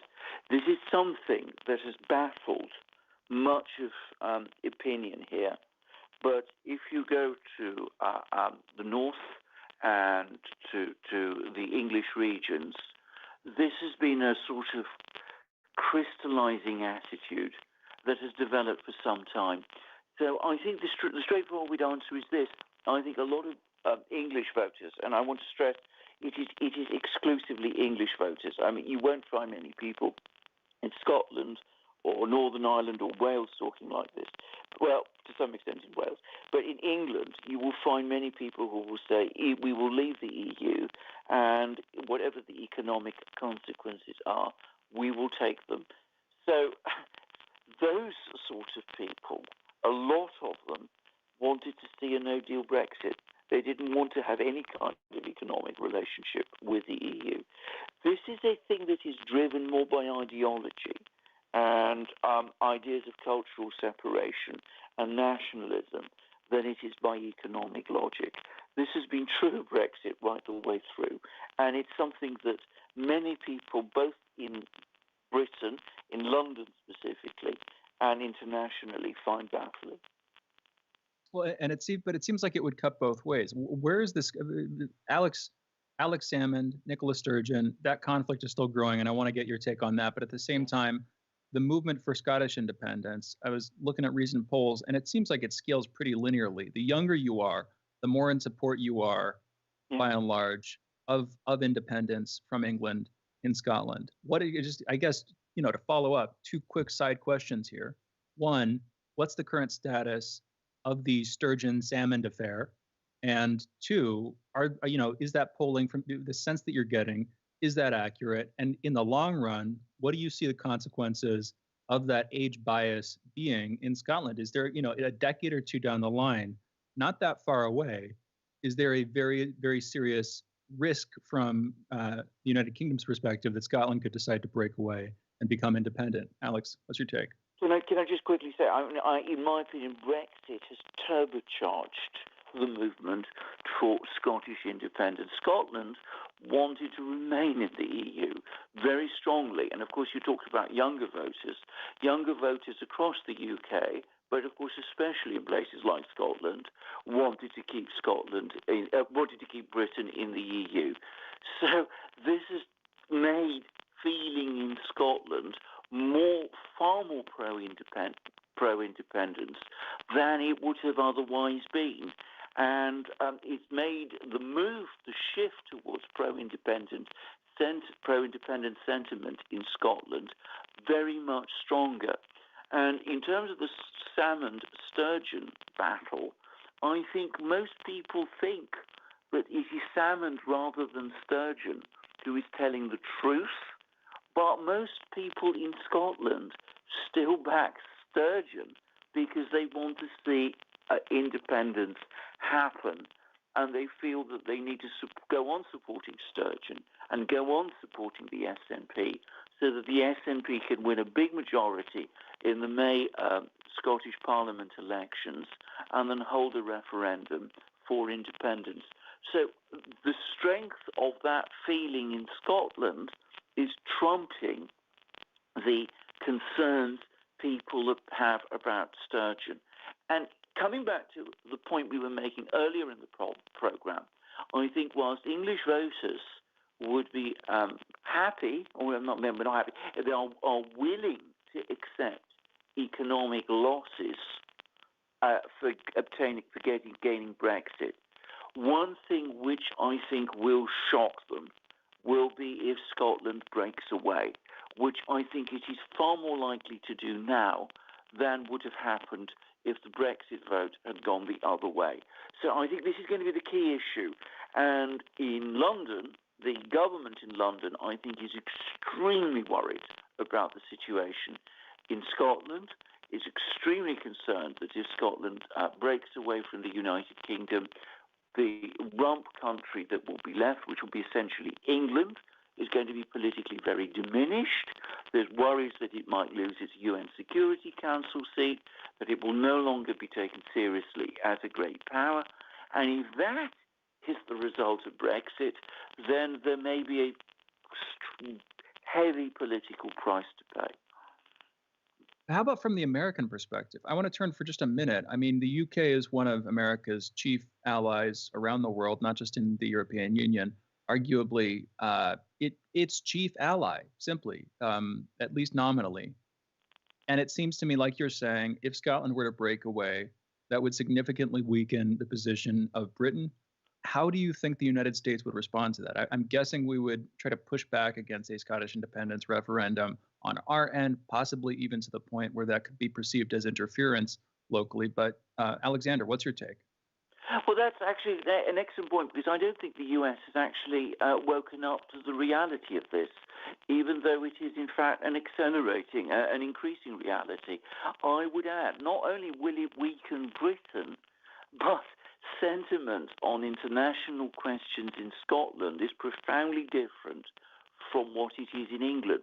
The Scots, for example, are famously Russophile. They don't share the antagonism towards Russia that England has.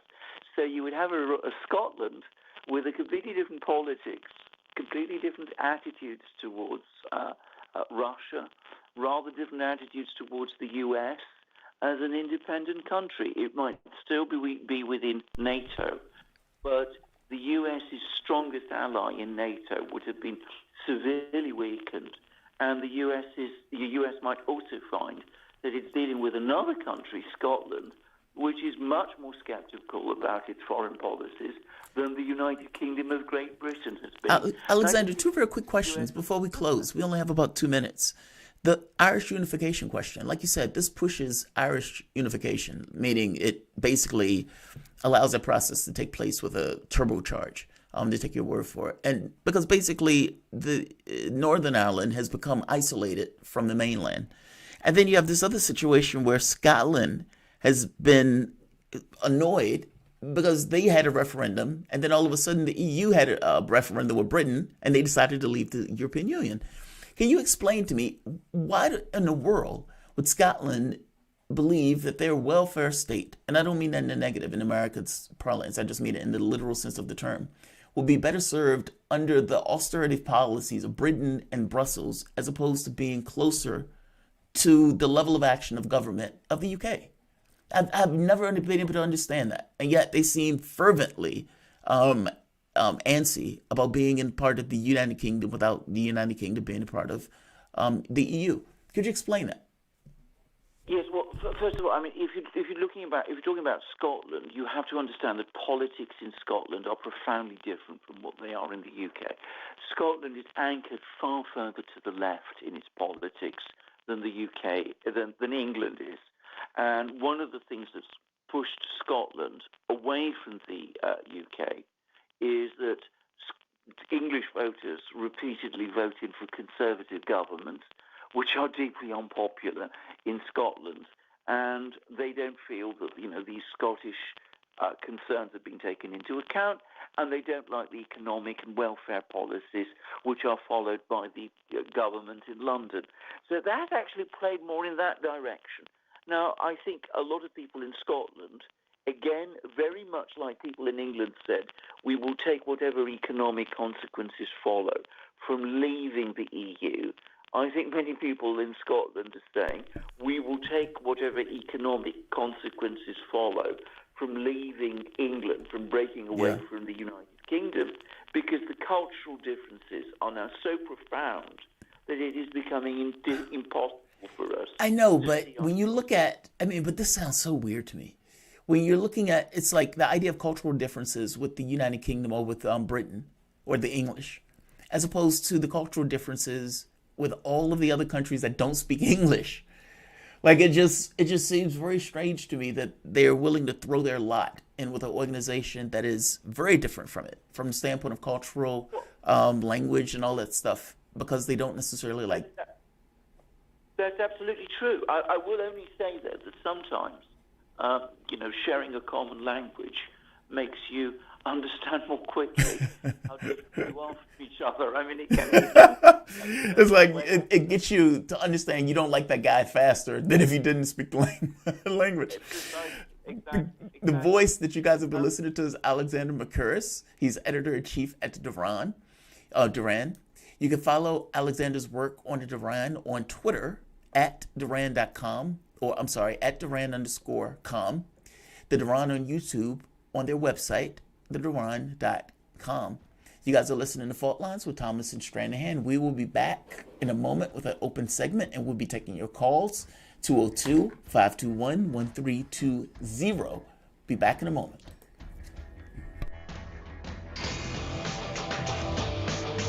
Fault Lines. By Any Means Necessary is your guide to the movement and efforts shaping the world around us, from mass incarceration. No longer am I interested in or concerned with prison reform. I am interested only in the eradication of prisons. To the battle between police and water protectors. It was a pretty punishing disregard for the sanctity of human life, that unleashing water cannons on peaceful, prayerful water protectors. From efforts to protect the environment. The climate movement is ready to, with plenty of opposition research and force and strength, along with, the right of both science and morality, to fight them on this. To the movement for Black Lives. When I first saw the Michael Brown video, and I saw that it clearly contradicted the narrative put forth by the Ferguson Police Department and by police supporters in general, 3 words came to mind: color me shocked. Stay tuned to By Any Means Necessary, 5 days a week here on Radio Sputnik.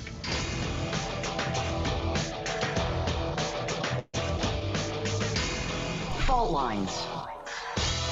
Welcome. And we're back. Oh, go for it. Go for it, Jamarl. Go ahead. No, finish. It's, Just since we're taking calls, and I get where you were going, because we were going to have a conversation too, and you were going to bring us back on that conversation. So mea culpa on that one, but also we're taking calls. If you want to call in for the conversation, we're talking about Jen Psaki and specifically comments that she made, and just generally the United States policy. I believe this is where you were going, trying to block Brazil and what was the other country? Ecuador. Mainly Brazil's access to the Sputnik V vaccine. I think it was Brazil and Panama. I believe those are the two countries that you were going to take us into. Anyway, we're taking your calls, 202-521-1320. Jamarl, please take it away. Please intro us. Well, basically, basically, she was blocking. So, Jen Psaki, I guess I was making the point in the monologue that we are a necessary component to the media space, even if they hate us. And even if they hate us or despise us, we are what the American public needs. We're what they vitally need, because there is a point of view that gets ignored. It's almost as if they have this blind spot, this collective blind spot in the way that they go about relaying news and information. And we, on some level, are the cure to that. Let's play the clip. I'm going to let Andre cue up the clip, because we hadn't necessarily planned on playing the clip at this particular point. So once we get the clip, we'll be able to discuss it. But basically, Jen Psaki has asked a question on immigration and the stores of vaccines that the United States government has, and whether or not the stores of those vaccines are going to be dispensed to the public or to other nations that actually need those vaccines. So if we have the clip, let's play it. Going back to the vaccine, I know you say the goal is to vaccinate Americans first, but I want to go back to the AstraZeneca supply sitting here in the U.S. without approval. Many countries are seeking. Brazil is also seeking access to the supply. Brazil is in urgent need. Scientists around the world are saying that Brazil is a threat to the world right now, the situation there, the crisis there. Dr. Fauci said last week that the most important thing to do in Brazil is to get more people vaccinated as soon as possible. But Brazil is struggling. So when can we expect that these countries that need it right now and can use right now because they have the approval there, when can we expect they can have access to maybe this supply, maybe in June or July? Well, we are engaged with a range of countries. I'm certain with Brazil as well about their requests. And we are, of course, focused. The president is focused on ensuring that all Americans, all adult Americans are vaccinated. That's the first objective here. But we are looking forward to being, players in the global community's effort to address the global pandemic. There was a significant announcement made on Friday coming out of the Quad Summit about supply that we have agreed to work with the Quad members to provide to a range of countries and regions. And we are certainly open to discussing and considering, when we can provide. We can stop right there, because we played the clip once before. What's interesting is basically her answer is no. We're going to make sure all Americans get this, every last American and their dog, including extra to spare, before we give anything out to anybody else. And that's expected. All nations would do that, so no issue. But add to the moment this, Health and Human Services, when they released their report. And part of their report, tucked in page 48, is this line, this notion of dissuade countries in the region from accepting aid from ill-intentioned states. Examples include the OGA's health attaché office to persuade Brazil to reject Russia's COVID vaccine. Brazil is on the way to having nearly 500,000 deaths. They have 280,000 right now. In 9 months or 10 months, they went from 15,000 to 280,000 deaths. They need all the help that they can get. And you find out that the reporting shows that they got rid of or refused the Chinese vaccine. Now, if they're refusing the Russian vaccine and the Chinese vaccine, and this country is going to have like 500,000 deaths, they need all the help they can get. How many people did that kill? That's my question. And when Jen Psaki is being asked that question could be given more bang for the buck. Why did the U.S. Health Department adopt a policy to push countries that were in dire need of medical help and vaccines to avoid procuring that medical help and vaccines? That's a big deal. And do countries that are on the United States naughty list, does it affect the medicinal efficacy of their life-saving medicines if they're on the U.S. naughty list? Also, how can the government justify this policy, in one sense, pushing those countries because they're on our naughty list, getting our allies to not use health life-saving products, simultaneously holding on to a surplus of our own products that we're saying they should use? And the last question, has there been a study, research, or government estimate on the number of people this policy has killed? Shane, what are your thoughts? I mean, I guess my point is she should be asked this question in somewhat of a slightly different way, but nobody there has the point of view to even see, notice, or ask this. What are your thoughts? No, they don't talk about it. And thank you for bringing it up. I hadn't seen this. And until you brought it up this morning, I wasn't aware that we'd basically given out that recommendation. Health and Human Services 2020. Alazar, former head. It's in the document. Yeah, Alex Azar. Yeah, exactly. Yes, I hear you. Totally. First of all, I want to back you up on this one. It's appropriate, whatever. It's in our national interest to not give vaccines out to other countries until we've given them out to our own citizens. In the same way that early on during the course of the pandemic, when China and South Korea, and I believe Taiwan, when countries in East Asia, which had historically been the bulk producers of PPE, personal protection equipment, when they weren't distributing those globally because they wanted to make sure they had access to them, well, that's on them, and that's their prerogative. That's their right to do. And I understand why they would do it.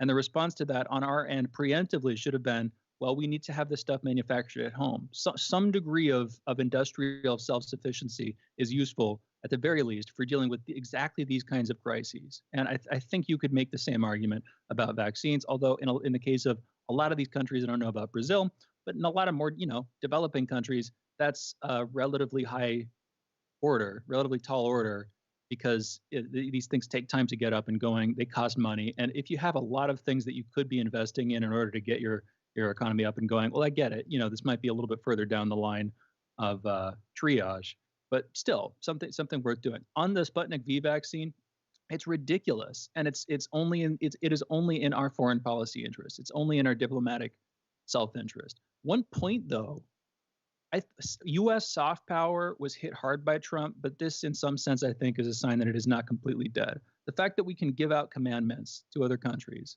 and at least on the surface, have them follow those commandments shows, okay, well, we still can act as the global executor for a lot of these things. We can give out orders, and other countries will, in many cases, follow them. I do agree with a lot of guests we have on the show, and I believe you, in saying that soft power is in decline. But I guess my point is there's still enough of it for us to do this sort of thing. Now, it's ridiculous that this is what we're doing with that soft power, because again, if you're asking somebody else to act against their own self-interest simply because it's good for you, even questionably good for you, I actually don't think it is. Well, that's not a good way to use your power.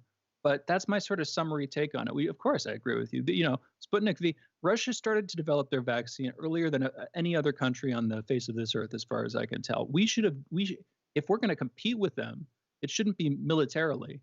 It should be by doing that kind of thing, trying to do that kind of thing more efficiently. If we had the bleeding edge of not just medical progress, but technological progress, and we were using that technology for the good of the earth, then I think it would go a long way towards, buttressing our legitimacy globally. The fact that we're spending so much money on the military and so little of our money comparatively on global restoration projects, it's not a good thing. But we have callers. I think we should go to them. Jamarl, any last thoughts here? No, I agree with you entirely. Everything you said, I agree with. Yeah, let's go to callers. Let's do it then. All right. I'm going to go to Michael from Sydney. Michael, you're on the line. What's going on, man?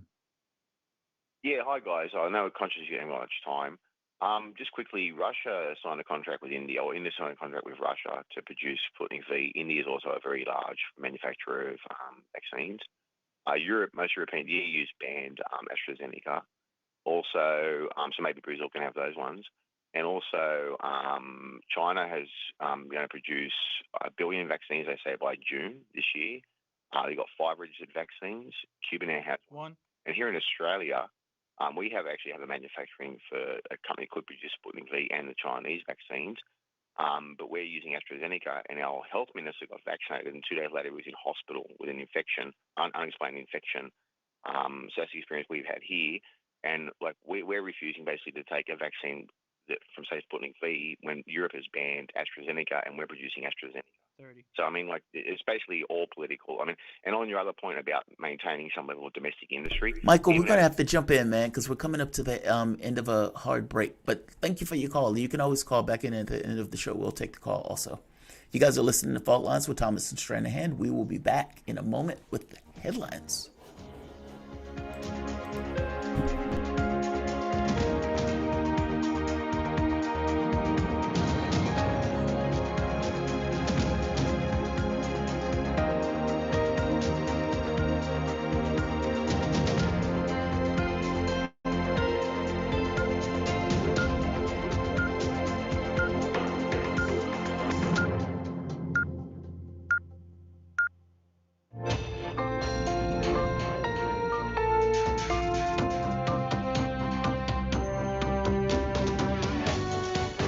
Listening to Radio Sputnik. Telling the untold.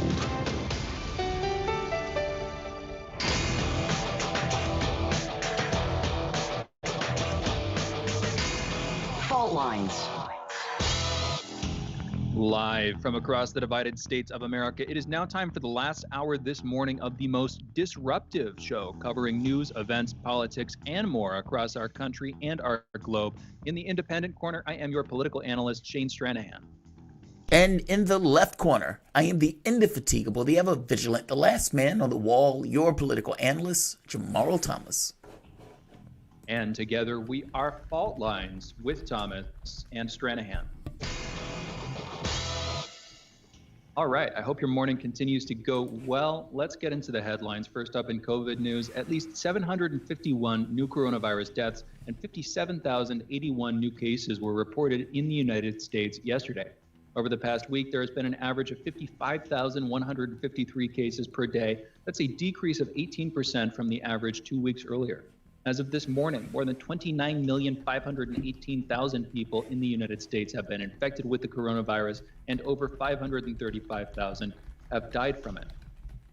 A new study published on a preprint server suggests that a cannabis plant compound can inhibit infection of SARS-CoV-2, that's the coronavirus, in human lung cells. The researchers found that CBD, that is like the commonly available, legal in most states, cannabis plant derivative. You know, most people can buy that, even if you're living in a state in which THC or cannabis proper is illegal. Pretty often you can get CBD, although sometimes it's sky-high prices. Anyway, CBD appeared to inhibit viral gene expression and reverse many of the effects of SARS-CoV-2. CBD also appeared to bring about the expression of interferons, proteins released by cells in response to the entry of viruses that are supposed to inhibit virus replication. For those patients who had been taking CBD, the incidence of SARS-CoV-2 infection was a magnitude lower than in patients who had not been taking CBD. In national political news, 2 men have been arrested and charged for assaulting U.S. Capitol Police Officer Brian Sicknick, who died after responding on January 6th to hundreds of rioters who stormed the Capitol. Julian Ellie Cotter of Pennsylvania and George Pierre Tanios of West Virginia are alleged to have worked together to spray police with a toxic chemical during the Capitol riot. From reading the live, in this lawsuit, they have brief quotes from them. I can't actually say the word. I'll just say, one of them said, "Give me that bear crap." I think they're not literally talking about bear feces. I think they're talking about bear spray. Yeah, they are. Now, maybe it's a particularly volatile form of bear spray, but I'll put it like this: the first story about Brian Sicknick was that of Officer Sicknick was that he got hit with a fire extinguisher, which killed him. Then outlets, including the New York Times, had to retract that allegation because apparently he wasn't. So I guess is the argument they're making here that they used bear spray on him, which would be assault as far as I can tell of a police officer, but usually that's not a deadly assault. Like, people carry bear spray for personal protection just in, somewhat more dangerous city streets. People do that kind of thing pretty regularly, and usually it doesn't kill people. What am I missing here, Jamarl? I mean, I don't know what you're missing. It's unclear to me exactly the causal connection. Let's say it that way. especially when you take in what they said beforehand. Like I said, this was a guy who they said, the people were beating him to death with a fire extinguisher while the crowd chanted, Trump, Trump, Trump. And that's straightforward. Well, that guy had that extinguisher, hit that guy over the head, that guy went down, and his last breath was so-and-so. This seems more complicated. This seems far more complicated. Yes, this seems a lot more complicated. And if I got put on a tinfoil hat and I were trying to make this a conspiracy theory, it would be that they're trying to salvage the claim that this officer was brutally assaulted by protesters, and they have changed the weapon from fire extinguisher to bear spray. But that's a conspiracy theory. That would suggest that, some legal elements are conspiring to keep this case floating, albeit in a modified and diminished form. I don't know what the heck is going on here, but usually people don't die from bear spray. I'll put it like that. But maybe it wasn't just bear spray. Again, maybe it was like a more dangerous or deadly form of bear spray, or maybe it was like a toxic solution that they created or somehow had access to. We're hopefully going to learn more about this pretty quickly as the case rolls through and reporting comes out on it. Anyway, the 2 men are charged with 9 counts, several of which include violence and assaulting officers. More than 300 people have been charged in connection with the January 6th assault on the U.S. Capitol. In Fulton County, Georgia, the district attorney's office has formally launched a criminal probe into former President Donald Trump's efforts to overturn the election. This is in reference to a January phone call in which Trump spoke with Secretary of State Brad Raffensperger, telling him, this is where I'll come in and quibble, telling him to find 11,780 votes. Technically, as far as I can remember from the call, all Trump said was, I'm paraphrasing here slightly, but all I need is 11,780 votes. So I get what you're saying, Jamarl. The implication is, give me 11,780 votes. That's all I need. But, I want to be accurate here as fully as I can. Anyway, that was the exact number of votes he would have needed to win Georgia. Trump had previously denied any wrongdoing, and his impeachment lawyers filed a brief last week disputing that Trump had, quote, acted improperly in that telephone call in any way, end quote. A new poll has found that despite the growing number of sexual harassment accusations against Cuomo, 50% of surveyed New Yorkers believe Cuomo should not immediately resign as the Empire State's governor, with voters believing he can continue to effectively carry out his duties. The poll was conducted in New York from March 8th to 12th and included responses from 805 registered voters. The Senate on Monday confirmed Representative Deb Haaland as Interior Secretary, making the New Mexico Congresswoman the first Native American to lead a cabinet department. She was confirmed by a 51-40 vote. Haaland has been criticized by several Republicans during her confirmation process for her embrace of the progressive Green New Deal and her anti-fracking stance. As Interior Secretary, she will lead a department that routinely deals with the 600 federally recognized tribes. I'm just going to say this. What gets you criticized by several Republicans also gets you praised by many progressives. So we frame things in terms of the negative pushback that people get for these things, but almost whatever you're pushing for, it's not, in a lot of cases, it's not 6 of one, half a dozen of the other. And in this case, I'm not sure exactly where the balance lies, but exactly the things I'm talking about, a progressive Green New Deal and anti-fracking stance. There are a lot of people who hear that and they're like, yeah, that's good. They like that. But we frame it in terms of who she's getting criticized by. Anyway, next week, U.S. Capitol Police will remove portions of perimeter fencing erected around the Capitol complex. The Federal Police Agency will move inner perimeter fencing closer to the Capitol building and remove razor wire atop the fence. And as I said earlier, it's about damn time. Good for them to be scaling back this stuff, even if I wish they would just, work quickly towards removing it completely. And instead of having thousands of National Guard troops in the area, I don't know, shrink that number down and do things that will actually help people instead of just paying for a perpetual military guard on the perimeter of the Capitol building. But Jamarl, we've gone back and forth on this a bunch of times. Do you want to revisit that, or should I just keep reading headlines here? No, you can keep reading. I find it subjective when they take it, so it's not like I take a strong stance on that one. I think my strong stances come from your strong stance. It's entirely reactive. It's like a line has been drawn, and now a choice has to be made on the line. It's that. So no, you can keep going. All right. Yeah, no, we exactly. There is a very clear fault line here. Hey guys. The repositioning will provide street and sidewalk access to some surrounding areas. It was not clear how long the inner perimeter fencing will remain. In an effort to combat threats against lawmakers and potential violence, Acting Capitol Police Chief Yogananda Pittman has requested funding for 212 new sworn officers to assist a standby force, protection details, and threat assessments. In international news, the Russian opposition leader Alexei Navalny greeted his supporters via Instagram on Monday from the prison where he is likely to spend the next 2 years. He referred to that prison as, quote, our friendly concentration camp, end quote. A bit of irony, but he's posting it on Instagram. I'll come back to that. It's just, Instagram in prison is seems a little bit out of place. Anyway, in his post, Navalny stated that he had been transferred to penal colony number 2 in the Vladimir region east of Moscow. The prison, referred to by its Russian initials IK2, has long been known for strict enforcement of rules. Lawyers and former inmates have described a separate, harsher punishment facility within its walls where inmates are not allowed to mingle or even talk among themselves. Navalny said he remained classified as a flight risk, meaning that he was woken up every hour at night by a guard with a camera reporting on his condition. And as our producer put it, in a little parenthetical at the end of the headline here, how the heck did he get access to Instagram?